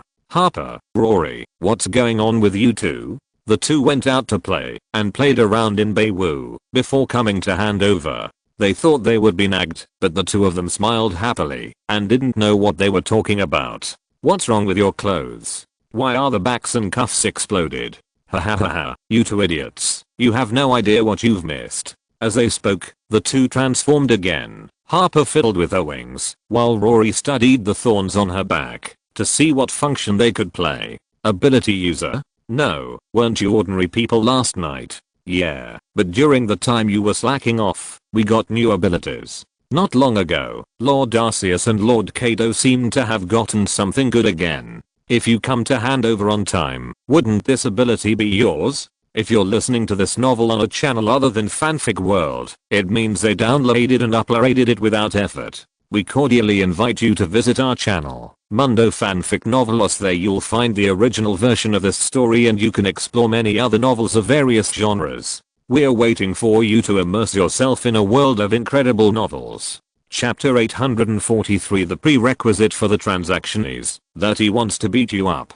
Damn it. You just got the ability like this. For the top strongman, the impact of the ability is relatively small. As long as the strength is sufficient, they can use their own physique to make a name for themselves without relying on the ability. But for the bottom, an ability can bring about a qualitative change. A beast with human wisdom is the most intuitive embodiment of the animal type ability user. Luorui's porcupine is okay, but Harper's crow is really enviable. The ability to fly freely is the dream of many people. Brother Mandafesh said that luck is also an indispensable thing in growth. Who let you two hang around? This is luck. As an ordinary member who has been trained to become a scout captain and then climbed step by step to a senior cadre, Mandafesh is a model within the beasts and is often used for publicity. Many ordinary members also hope that they can have the same opportunity as Mandafesh. Although ordinary abilities are not fantasy beasts, they are also a big improvement. Under the jealous eyes of the two handed over their posts, but before they could relax and celebrate, they were ordered to go to Quinn to undergo a series of new tests. At the same time, those smiles that were determined to be failures were also sent there. After a while, boom. A smile disappeared in Quinn's hand, and a big pit appeared in the shooting range in the explosion. Not quite the same, Lord Arceus. This thing can only be used as a reinforced bomb at most, and it is much worse than the real devil fruit. At least this kind of failed product cannot activate the devil's grace. After activating the grace of nature at the cost of those failed products, Quinn made a feedback report based on the results. By the way, Lord Arceus, those things are a bit special. The human beast form is nothing, but Harper and Rory both said that the body's consumption in the beast form is increased. The most obvious feature of the animal type is strong physical strength. Entering the beast form will increase physical consumption, which is obviously not in line with common sense. Could it be that there is something wrong with the experimental results? Yamato asked with a lollipop in her mouth. She appeared here just because she thought those fruits were interesting and wanted to see the specific experimental results. The grace of nature is not Quinn's exclusive move. Silicious two-tailed monster hand can also activate this skill. If it works well, she also plans to take a few back as ammunition. This possibility cannot be ruled out. If there are only two, the experimental data may not be sufficient, but this thing is still good as a cannonball. The power of the nature's grace it launched was affirmed by Quinn, and it can be put into use as a special ammunition. But Lord Arceus, where did you get this thing from? Why does it look so familiar to me? Kaido got it from Doflamingo. It should be said that Doflamingo took the initiative to send it. As for the maker, your old acquaintance, Caesar Clown. He made a devil fruit? Then his ability is also very good. Yamato didn't know much about Mads. She was not interested in such things. But when she heard Yamato's affirmation of the other party, Quinn felt uncomfortable all over. No, Miss Yamato, that's a waste. That guy doesn't have any special abilities at all. So Uncle Quinn, you can also make this thing. Well, it will take some time. Give me some more time, I should be able to make it. Although Quinn looked down on Caesar, he really couldn't make artificial fruits. Even those inferior ones were the same. The two of them had different research focuses. Even if there was a library to supplement Quinn's knowledge, it would be useless. He didn't have the brain fruit, so he couldn't remember all those things at once. Okay, this is not the point. Kaido has already confirmed the transaction plan. Quinn, how to negotiate the price with Doflamingo is up to you, but no matter what, you can only give him 10% of the offer at most. Lord Arceus, this price, isn't it too low? People who do business are very familiar with this phrase, asking for a high price and paying it back at a low price, but those who bargain from the waist are ruthless, not to mention that this is to bargain from the ankle. That's your problem. This thing is worth this price at most. How to make him agree is up to you. Okay, Yamato, stop playing with those things. Come with me. I'll check your recent training results. After explaining the mission objectives to Quinn, Arceus planned to take Yamato away from here, but just as he was about to leave, Quinn proposed a strange condition. Please wait a moment, Lord Arceus, can I add one more condition to the transaction? What? I want to beat that bastard Caesar. If it weren't for the banana virus that bastard created, my banana plantation wouldn't be in trouble. If possible, let Harper and Rory go with me. With the help of Shamey, Quinn successfully revived his banana plantation, but he was very vengeful and remembered all the culprits who caused this incident. He couldn't deal with Akainu, and he couldn't just take Caesar lightly. Since Doflamingo could get this, he must know where Caesar is. It's up to you to handle it, as long as we can reach an agreement in the end. Leave it to me, I will do it for you. Yamato was taken to check his homework, while Quinn packed up, called Rory and Harper, and boarded his Banana Brachiosaur to Dressrosa. Banana Brachiosaur was his new ship. As for why he wanted to go to Dressrosa, it was just because he wanted to travel on public funds and beat up Caesar himself. Dover, the beasts have sent back a message. They agree to this deal. They will send someone to discuss the details with us. Who is coming? Plague Queen. They are really interested in this. How much of Queen's bounty is the pot? The outside world does not know. They only know that this huge bounty of 2.7 billion is the first cadre of the 4 emperors, and many people believe that Queen is the real third in command of the beasts. In Doflamingo's view, this is a performance of the other party's attention to this matter. But Dover, they made a very special request. Because Doflamingo looked very excited, Piker was hesitating whether to ask the follow-up questions. What? The price? This is negotiable. He didn't plan to make money from this. He just wanted to gain a backer through this, and it would be best if he could get some ceased and sales rights. No, Quinn said that we can talk, but he must beat up Caesar first. Doflamingo's hand holding the red wine froze for a moment, and he almost dropped the glass in his hand, but then he laughed again. Hey, interesting. Tell Caesar that I have prepared a celebration for him, and there are many hot girls to participate. Chapter 844. We don't follow rules, we are the rules. At present, it seems that Caesar's ability still has some meaning to Doflamingo. Although Doflamingo will not treat Caesar like a family member, he will also give him some status. The fruit must be tested before delivery. Doflamingo has also seen those strange abilities before. He is not sure whether Kaido will be interested in it. Now that people are here, at least it means that they have some interest in it, which is good after all. Since they are interested, they will not kill Caesar. As long as they can't kill him, it doesn't matter if they beat him up.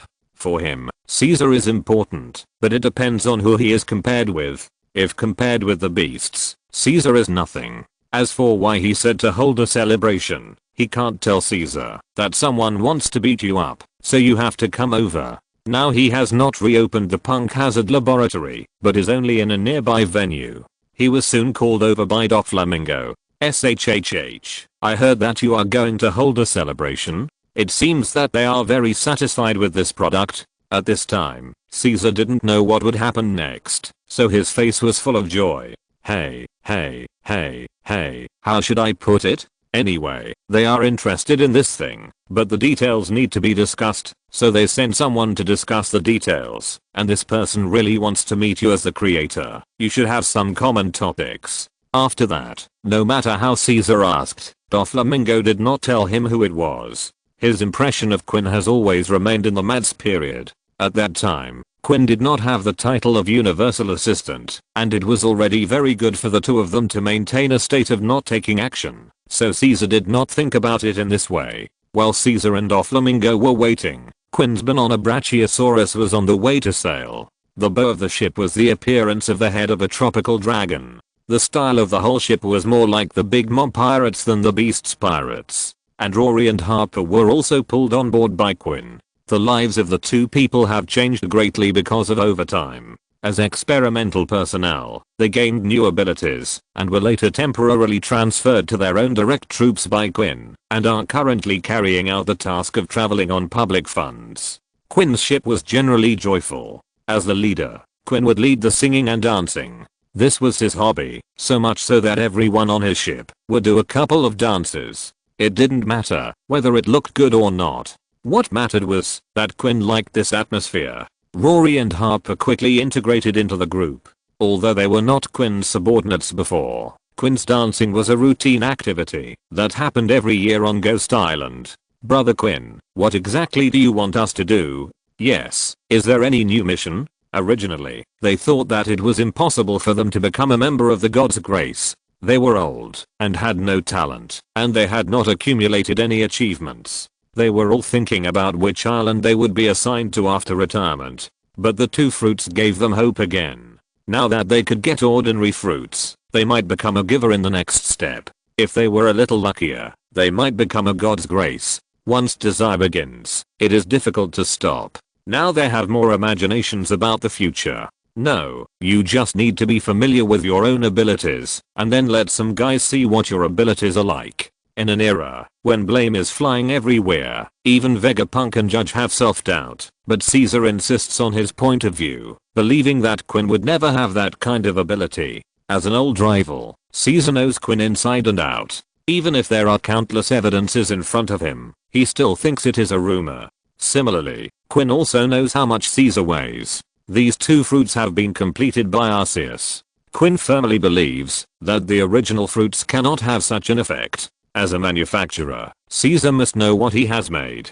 In addition to beating him up, this is Quinn's purpose. He wants to hit him madly in the place where the other party is most proud. As for how to hit him, he has taken so many pots, so it's no problem for him to go out and show off. Okay, guys, enjoy yourself. I'll pay for all the consumption these days, but don't forget what to pay attention to. After emphasizing the things to be followed, Quinn dismissed his younger brothers and let them play freely. He took Rory and Harper to the King's Highlands. On the King's Highlands, Doflamingo also paid attention to Quinn's every move. Dover, they are coming here. The leader is Plague. He seems to have discovered me. A woman was reporting to Doflamingo what she saw. She was Violet, now a killer of the Don Quixote family, but her original identity was the daughter of King Riku. She was a person with eyesight who ate the staring fruit. The most basic ability is clairvoyance, which can expand her vision to a radius of 4,000 kilometers. The entire Dressrosa and the nearby seas are within her observation range.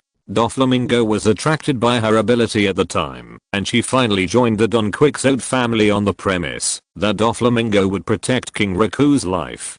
Doflamingo ordered her to observe when Quinn would arrive, but for some reason, she always felt that Quinn had already discovered her presence.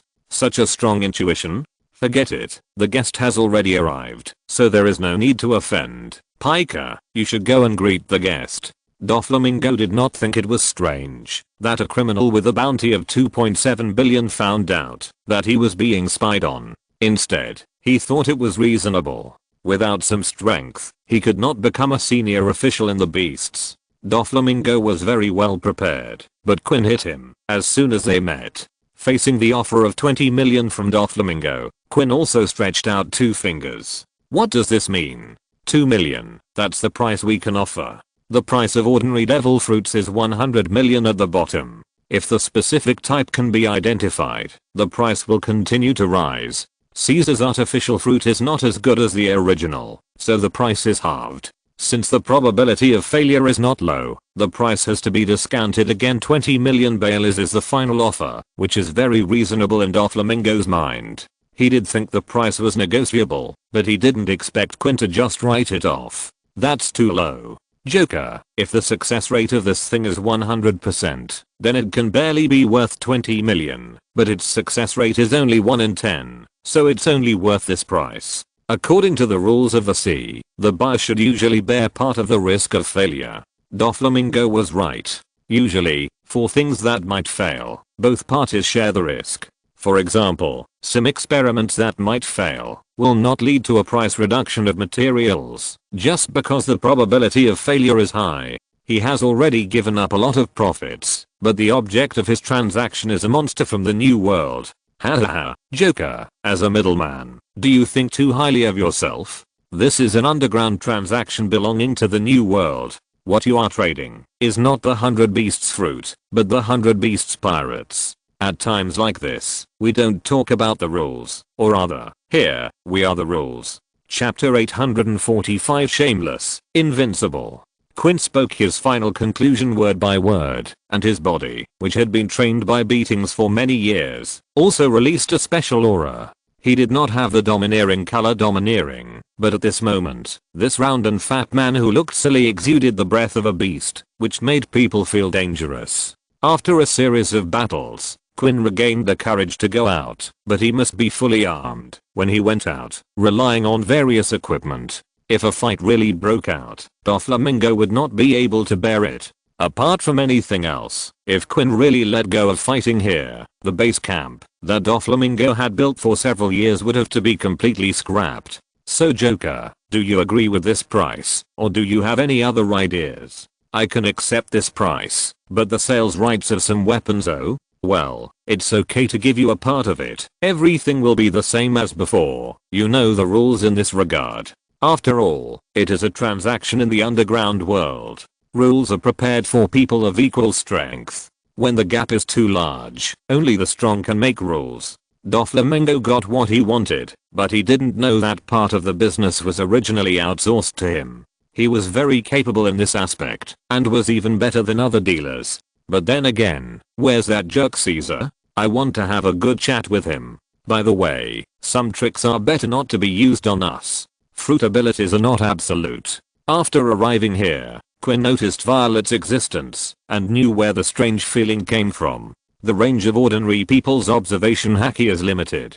Those who have super wide range perception are either true geniuses or weird things that destroy balance for cheating. When he landed on the island before, his observation haki did not detect Violet, who was very far away. Although he noticed something strange, it was more based on intuition. It was different after arriving here. Of course, she's just used to it. Piker, take Mr. Quinn to find Caesar, and you can arrange the rest.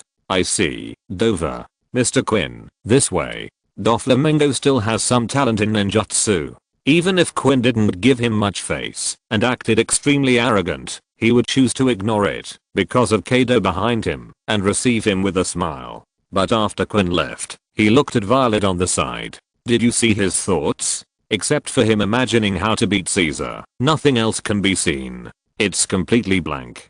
Doflamingo is not only interested in the telescope ability of the staring fruit, but another ability, reading minds. Regardless of whether the opponent is conscious or lying, as long as a special gesture is made, the ability user can read his current thoughts. Although it cannot read past memories, it is also very practical.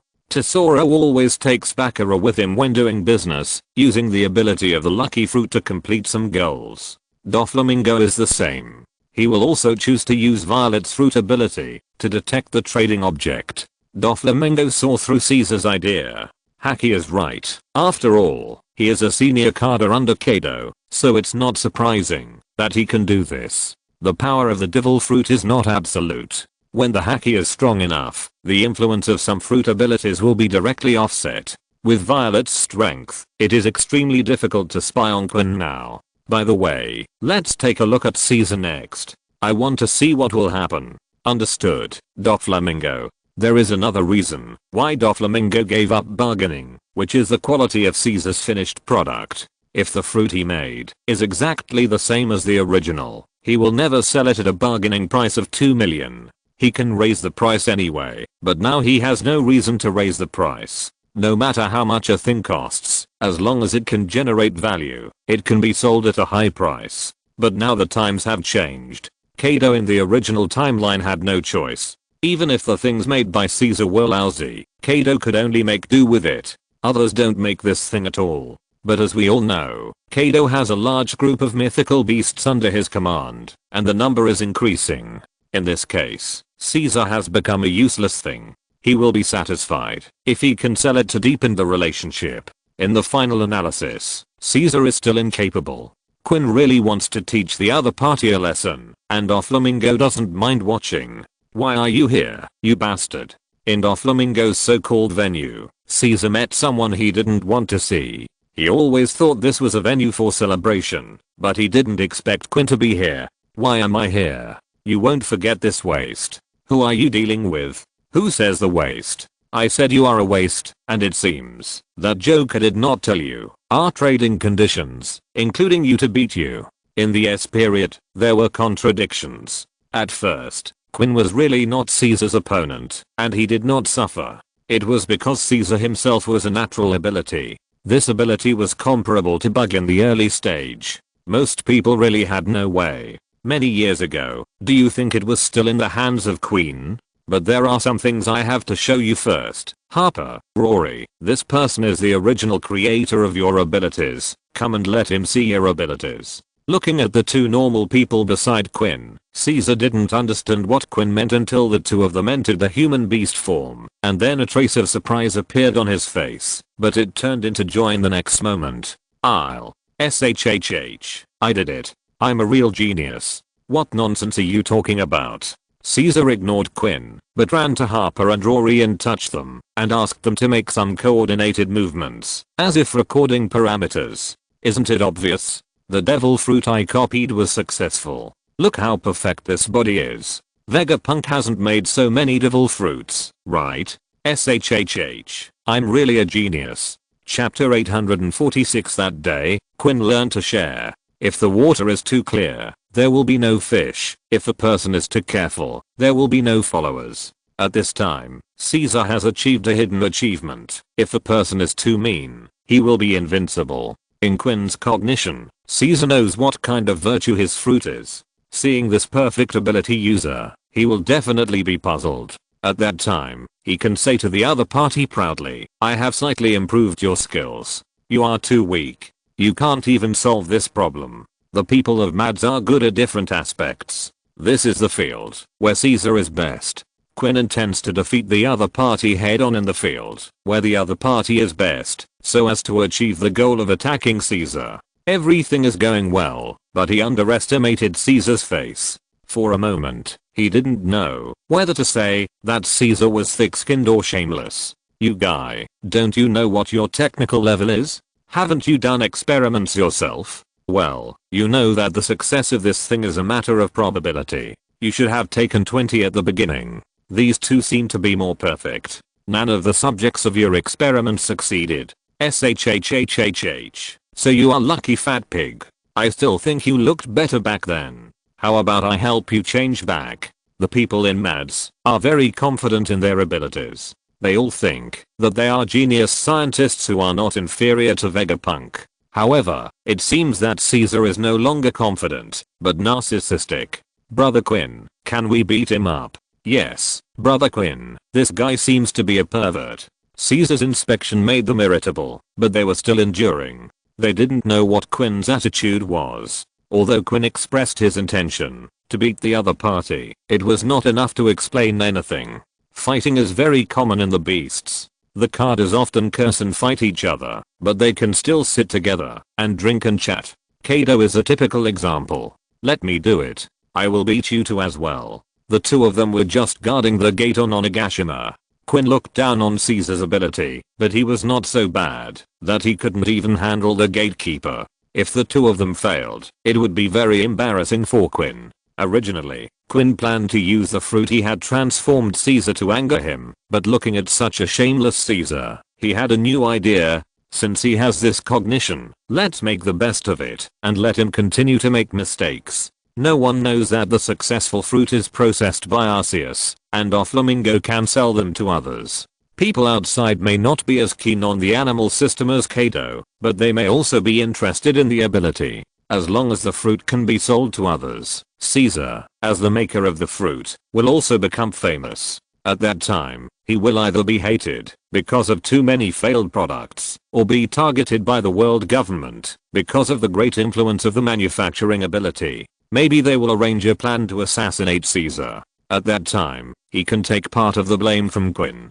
Good things should be shared, and Quinn didn't want to let Caesar go. At this time, Quinn had a strange smile on his face, and he had a new idea for what to do next. When there are more ordinary animal type ability users, let them go out to cause trouble, and then advertise for Caesar to expand his popularity. Not only can he praise Caesar to death, but he may also earn some kickbacks from Doflamingo. Thinking of this, Quinn felt that Caesar was a little more pleasing to the eye, but his idea of beating him up remained unchanged. "Hey, that piker, arrange a spacious place for me, preferably one with a lot of people watching. I want to make this guy lose face. Who wants you to beat me? Do you think too highly of yourself? You can fight back, or are you already scared? Or you can play a game with me, and if you win, you can say anything."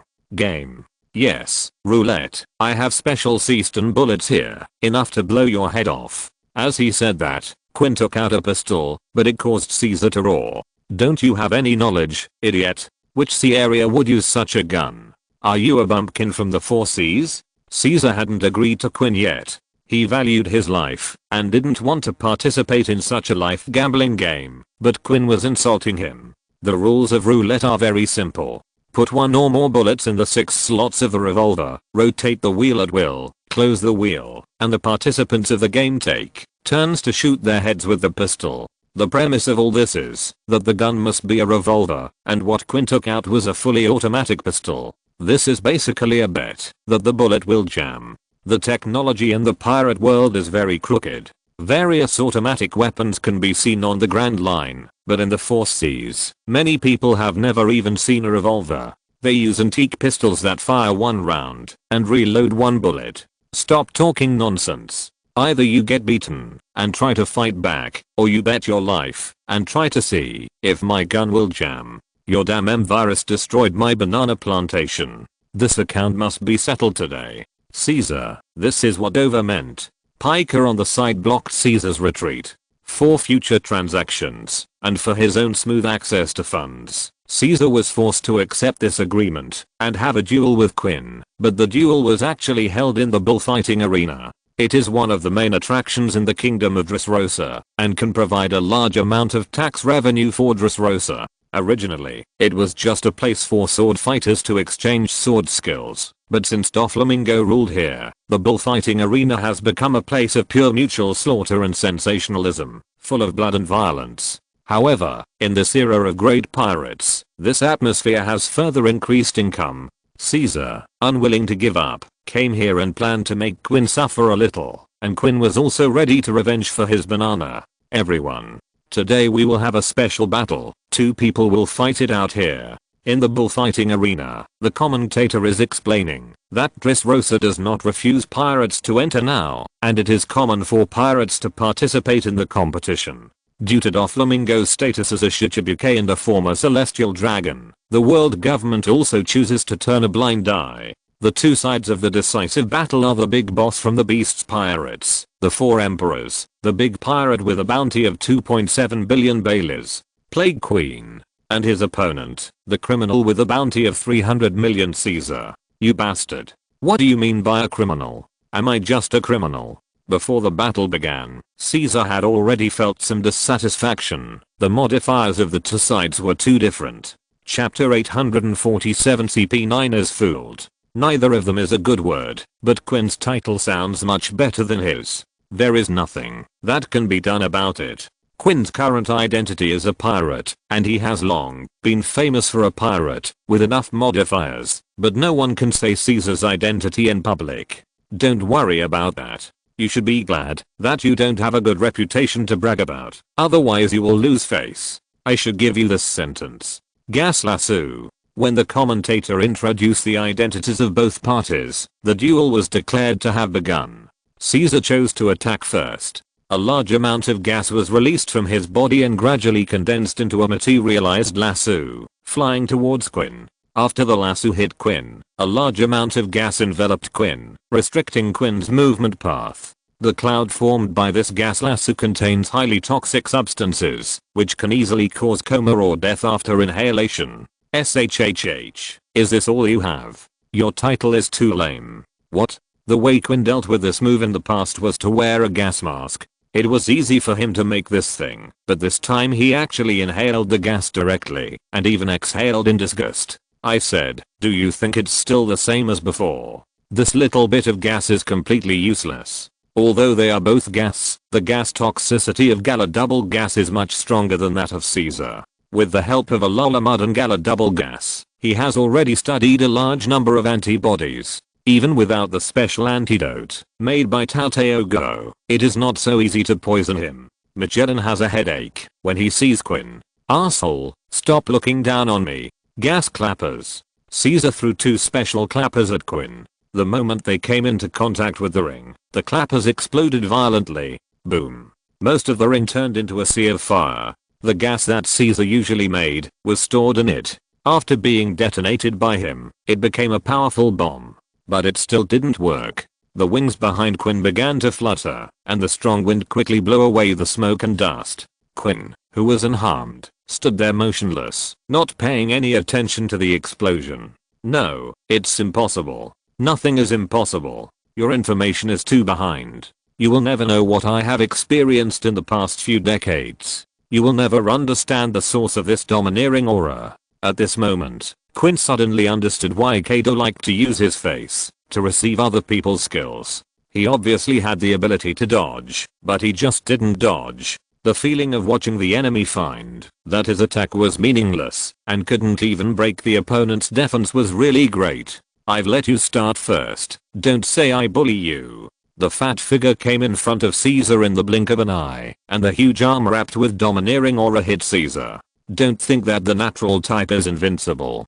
Go and confess to my desperate banana. The domineering captured Caesar's entity, and then it was a one-sided beating. Even the commentator didn't know what to say. Plain and simple, without any skills, Quinn took Caesar's 2 moves, then grabbed Caesar, pressed him to the ground, and began to rub him, until he vented all his resentment. The huge gap made the duel unwatchable, and even Doflamingo didn't know how to evaluate it. Although he was still in the King's Highland, Violet had the ability to share memories. After she saw the duel here, she also let Doflamingo see it all indirectly. Doflamingo knew that Caesar didn't have much fighting skills, but he didn't expect to be rubbed so hard. Even when the other party let him go, he was still beaten. Beating Caesar was the last condition. After this matter was over, Quinn also reached some trading conditions with Doflamingo on behalf of the beasts. Soon after, Caesar returned to Punk Hazard, which was blown up by him, but there were still some experimental buildings left in the laboratory. There were 3 laboratories here, only 2 of which were blown up, and the remaining 1 could be put back into production at the fastest speed. After returning here, Caesar used his ability to purify the air on the island, and found the prisoners who were left on the island and survived. Due to the influence of the poison gas, their bodies were seriously damaged.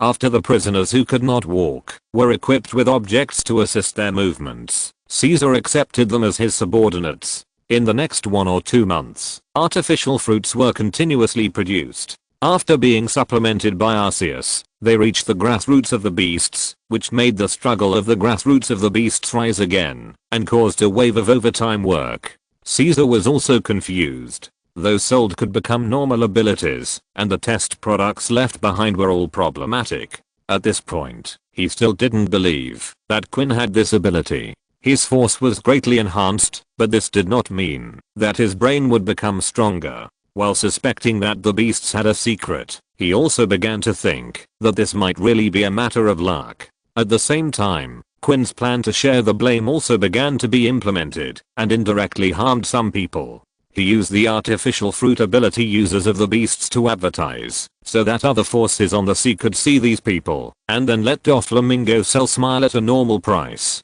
Under the influence of the beast's advertisement, some people were really fooled. Nero, this is an artificial devil fruit. As long as you eat it, you have a certain chance to gain the ability of the fruit, but you may also become a failed product that can only laugh and has no ability. What do you think? At the CP9 office, Spandam, who has become the head of CP9, is holding an artificial fruit in his hand. The animal type fruit is still very suitable for the CP organization. This fruit was bought by Spandam for 20 million baileys out of his own pocket after hearing some news. He planned to give it a try to the CP9 candidate in front of him. Nero in front of him only knew 4 of the 6 styles, and he had not even officially finished the special training. It was just right to bet on the success rate of the fruit. If it succeeds, it's a good thing. Even if it fails, it's just a reserve, and it's hard to become a regular member. Spandam won't feel sorry. Regular members are different. Those people can't be wasted like this. Is it the same as Robloxy? Almost, but there's still a little difference. After thinking about it, Nero didn't refuse the fruit, but chose to take a gamble. But the result? He won the gamble, and it gained the ability, but this ability was completely different from what he imagined.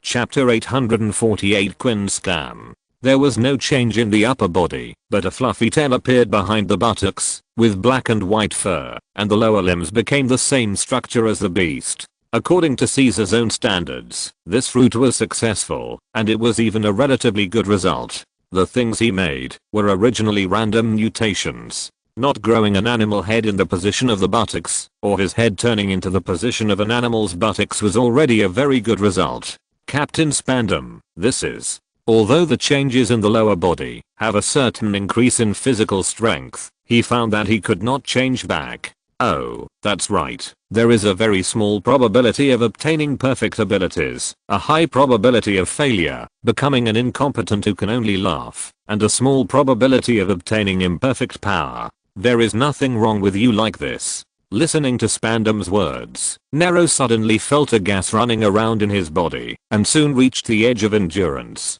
Puff. With a loud bang, a large amount of yellow gas filled the entire room, and a foul smell directly rushed into Spandam's nose. The irritating gas rushed straight to the top of his head, making him faint. The anger was not caused by being angry, but by the ability brought by this fruit. At this time, Nero had become an incomplete skunk man. The huge noise also attracted other people, but the stench was daunting. It was not until the yellow smoke dissipated that someone pulled Spandam out. As for Nero, this ability made him feel ashamed to see people, and he had already escaped through the window. When Spandam woke up, a piece of bad news also reached his ears. For some reason, the civilian staff of the entire department knew that Spandam was knocked unconscious by a fart. Among the leaders of CP9 in history, Spandam was definitely the most useless one, both in terms of ability and strength. He was embarrassed more than once or twice, but he still felt humiliated after doing this once.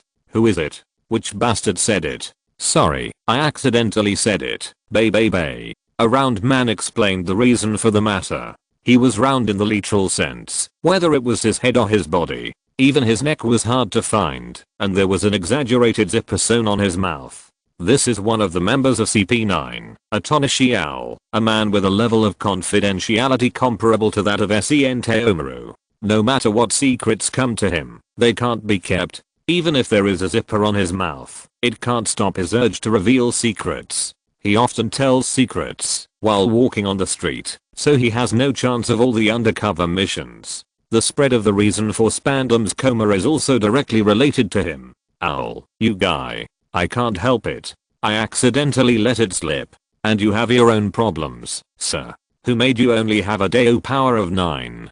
Too weak, Chabebe. The Deo power of Navy soldiers holding weapons is 10, and this refers to the most ordinary soldiers who have not undergone special training. Spandam's 9 Deo power successfully lowered the lower limit of the world government's strength. Shut up.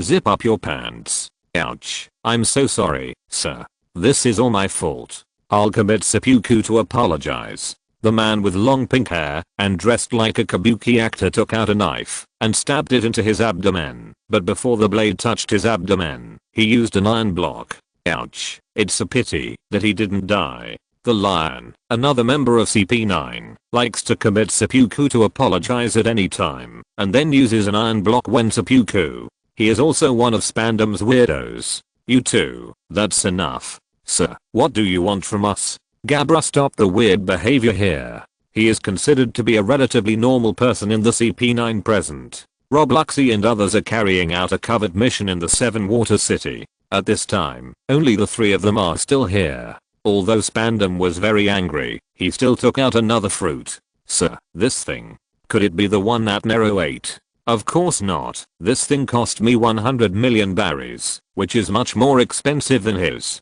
This fruit is not a semi-finished product like Caesar's, but one of the several completed products made by Quinn. As a senior scapegoat, Quinn knows how to put the blame on himself. All the people in the beasts are perfect ability users, and those outside are all weird semi-finished products. Even a fool can see that this thing has been processed twice, so he wants to change this situation, so he made some special deals. He gave several fruits that were completed by Arceus back to Doflamingo and asked him to sell them again at a high price. Caesar didn't know about this, only Quinn, Doflamingo and some of the senior executives of the beasts knew about it. After such an operation, the success of the ability became a probability problem. The beasts bought a lot and had a special screening method, so there were many successful ones. Although it was not clear, it could always be thrown to Caesar. After so many years, it was rare to see someone who was willing to share the blame, and Quinn would never let him go.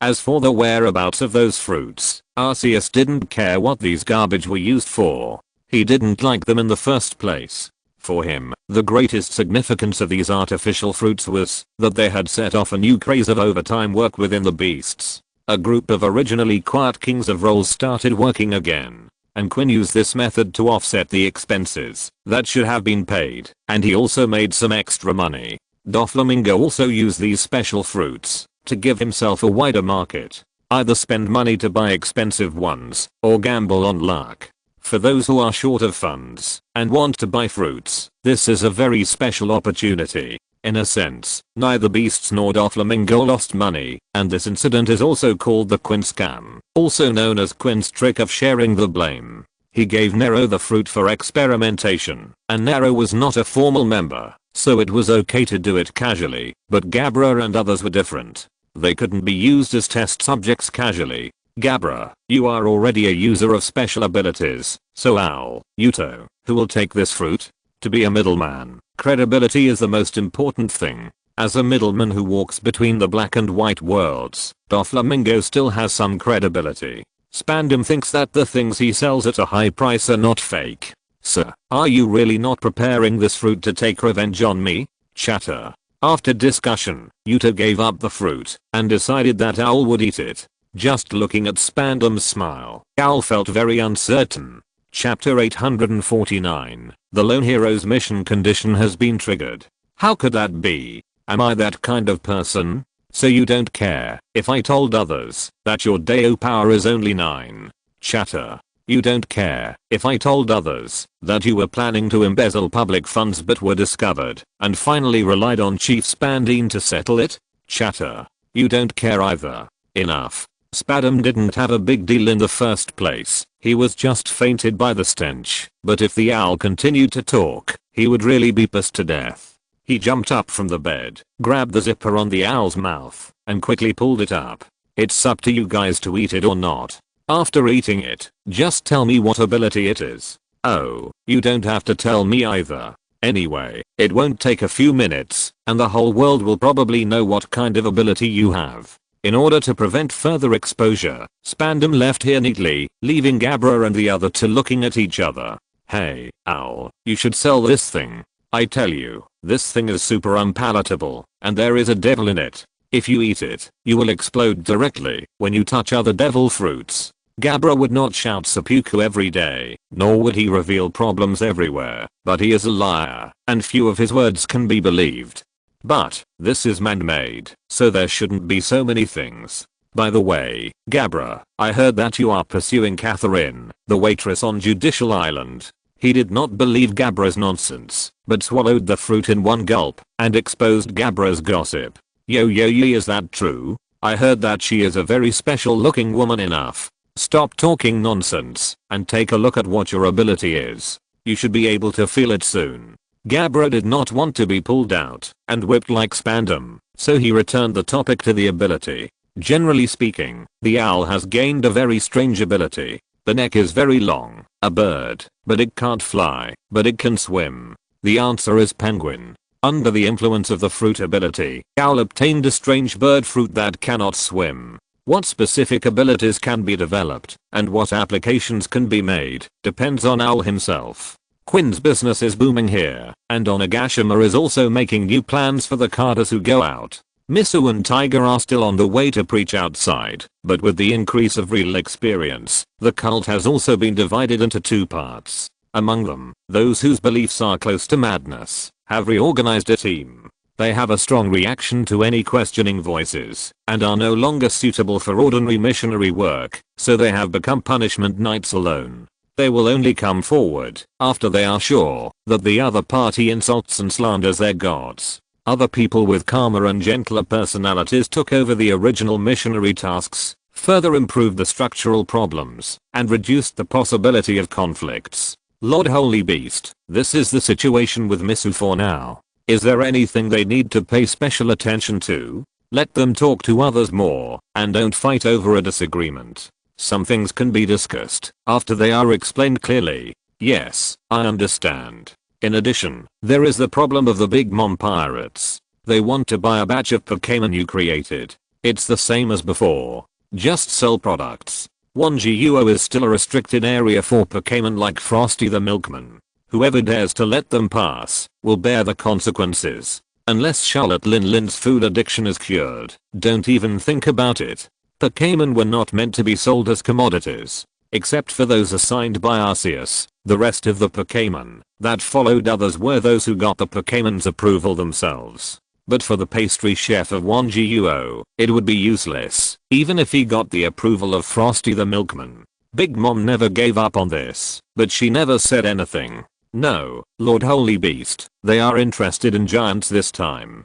Giant? Super strength? What is Kaido doing outside again? Arceus thought that Kaido was showing off something again, but as the transaction information was brought to him, he realized that he was wrong. Charlotte Linlin didn't want the giant Pokemon, but wanted the beasts to use their own technology to create a few giants to satisfy her collecting habit. Lala's escape from marriage has cut off the possibility of Charlotte Linlin repairing her relationship with the giant kingdom, but Charlotte Linlin's dream of building a country with all races is still there, so she has this special idea. Since the beasts can create war monsters, it should be easy for them to create a giant. Reject them. The beasts don't have this kind of business. Arceus is not interested in that kind of thing and doesn't want to do it, but his refusal gave others the opportunity to take advantage of it, such as Caesar. Because of Violet's ability, Caesar's idea of cheating funds from Doflamingo was shattered.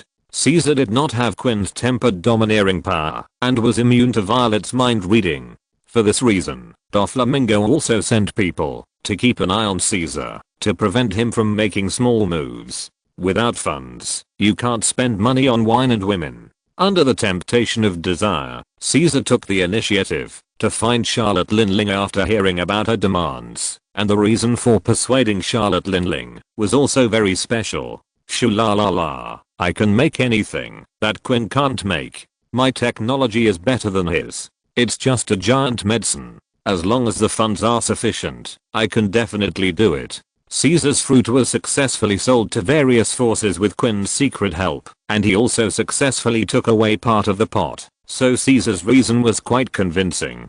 Due to her own desire for the giant, Charlotte Linling agreed to this request, and Caesar also opened his own Lonely Heroes mission copy, and had achieved the prerequisite deceiving the Emperor of the Sea. Mom, I don't think that person is trustworthy.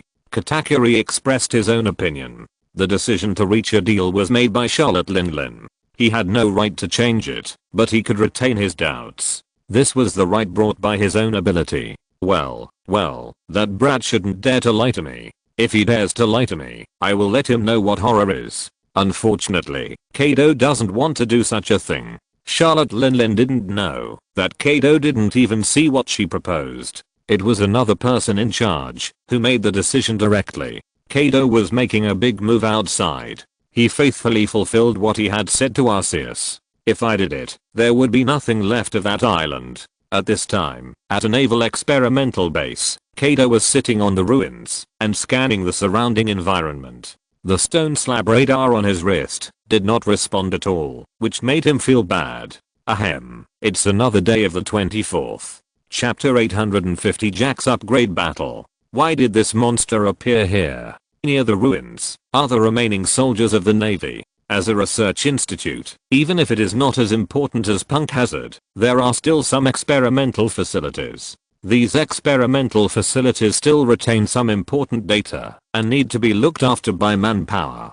Moreover, the cost of the laboratory is very high. Some experiments in the future may restart these facilities, so there are always people stationed here, and some experimental personnel are used to regularly maintain the facilities. Those who dare to attack the Navy are lawless pirates. This kind of people go to sea for their own desires, and wealth accounts for the vast majority of them. There is no treasure in the institute, so pirates don't bother to attack here. The cost of attacking the Navy is very high. Only sufficient benefits can prompt them to do such crazy things. Reputation is also part of the benefit for some pirates. Sometimes in order to become famous, they will do a lot of crazy things. They don't need to attack such an unknown place. This kind of effort is not proportional to the benefits. Over the years, the defenders of this semi-abandoned experimental base have become a good place to fish, but they have never encountered attacks on weekdays in the first half of the Grand Line. I never thought that one day I would face the Sea Emperor of the New World.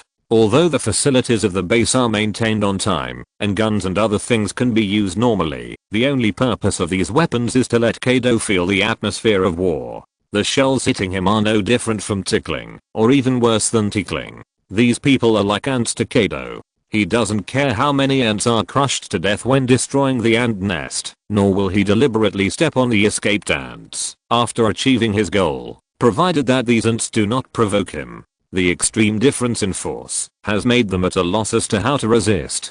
Hey, that kid, tell me, where are the things that were originally here? In the ruins, Kaido saw some familiar facilities, such as a special groove. After roughly measuring it, Kaido felt that the thing could just place a stone slab. He was not simply destroying. While dismantling the laboratory, he also discovered some facilities inside. It seems that the information he received was not all false, but he was late. It was sent to other places a few years ago. Looking at the spikes on the mace that were bigger than his head, the surviving researcher had no intention of resisting at all. He answered whatever Kaido said. After asking several surviving people in succession, Kaido lost interest and turned around to leave the island. However, he did not return to Onigashima immediately, but contacted Quinn. Brother Kaido? Quinn, how many experimental islands did you use at the beginning? This. A lot. There are still many sites prepared by the world government and the navy. Give me the address. I want to see where they transported the things to. According to Kaido's new information, there was indeed a stone slab here a few years ago, but it was moved away many years ago, but no one knows where it was moved to. Since there is no stone slab here, he plans to search all the places Quinn knows first. After getting the specific location, Kaido began to wander around randomly on the Grand Line. However, this time he did not show his destructive power, but took the radar to explore everywhere. The purpose of turning the island upside down was to make the fictitious news in the newspaper become reality, and then to make it easier to find things. He was just too lazy to use his brain in most cases, not that he was brainless. Kaido was distracted by this matter, and was temporarily unable to return to Onigashima. Let's not talk about the attitude of others. For Yamato, this is a very good thing. For her, Kaido would be entangled for a few years. On Onigashima, a battle has lasted for 4 days. It was midnight, but the battle still showed no sign of stopping. In the more than 10 years since the replacement battle system of the beasts was established, this was the longest and most intense battle. Because this is not a simple battle, but Jack's upgrade battle. As long as he defeats Setsuna, it means that he has surpassed the current No Zero and has the qualification to obtain a new disaster title. Boom. Jack's huge body fell to the ground, and his steel body smashed a deep pit on the ground, but his consciousness was still clear. He shook his head and supported his body to stand up again. The physique of the fishman is really strong. I should say this, the physique of the Furman is really amazing. Jack's battles often fall into protracted battles, and it is not surprising to be knocked down. It won't take long for him to stand up again. After repeating this over and over again, the enemy's physical strength will be exhausted by him. But this time the position-changing battle is different. Although Setsuna is also panting and looks very exhausted, Jack's condition is not very good either. This battle that has lasted for several days is coming to an end. It's almost the end. I heard from Brother Mandafesh that you and him are both very special. Yes, it's almost the end. Setsuna looked up at the sky. The Furmen are in their strongest state on a full moon night. They don't need to rely on the power of the moonstone. They only need to look up at the moon to enter the state of the moon lion. This is also the biggest difference between her and Mandafesh. The combat power of the two in normal state is close to the current disaster level. In the mega state, their combat power is a real disaster level, but it is not long lasting. Setsuna is more special than Mandafesh. With the Moon Lion's amplification and mega superposition, she can achieve a disaster level burst of combat power in a short period of time. The full moon was reflected in her eyes. Setsuna's pupils began to shrink under the moonlight, and then completely turned red. Electric sounds were heard from time to time on her body, and the wave power also surrounded her body. Her canine teeth became sharper, and bursts of low roars came from her mouth. As she roared, her hair began to grow rapidly, flying behind her wantonly. At this time, she had turned into a very special pure white Lucario. A woo. The wolf howl broke through the night sky, and Jack's body continued to expand. He did not enter the human beast form, but turned into a state of standing upright on both feet, turning into a supergiant king bronze elephant like a tall building. Because the king bronze elephant was only due to its ability, the hands and feet were still in a normal proportion, and did not become exaggerated short legs. with a strong stomption of his right foot. A large number of metal spikes covered the entire field. End of this chapter. Thank you very much for reaching the end. Don't forget to like. Looking for more exclusive content and immediate access? Subscribe to our Patreon. Remember, every like, subscription, or donation encourages us to continue. Thanks to everyone. See you in the next video.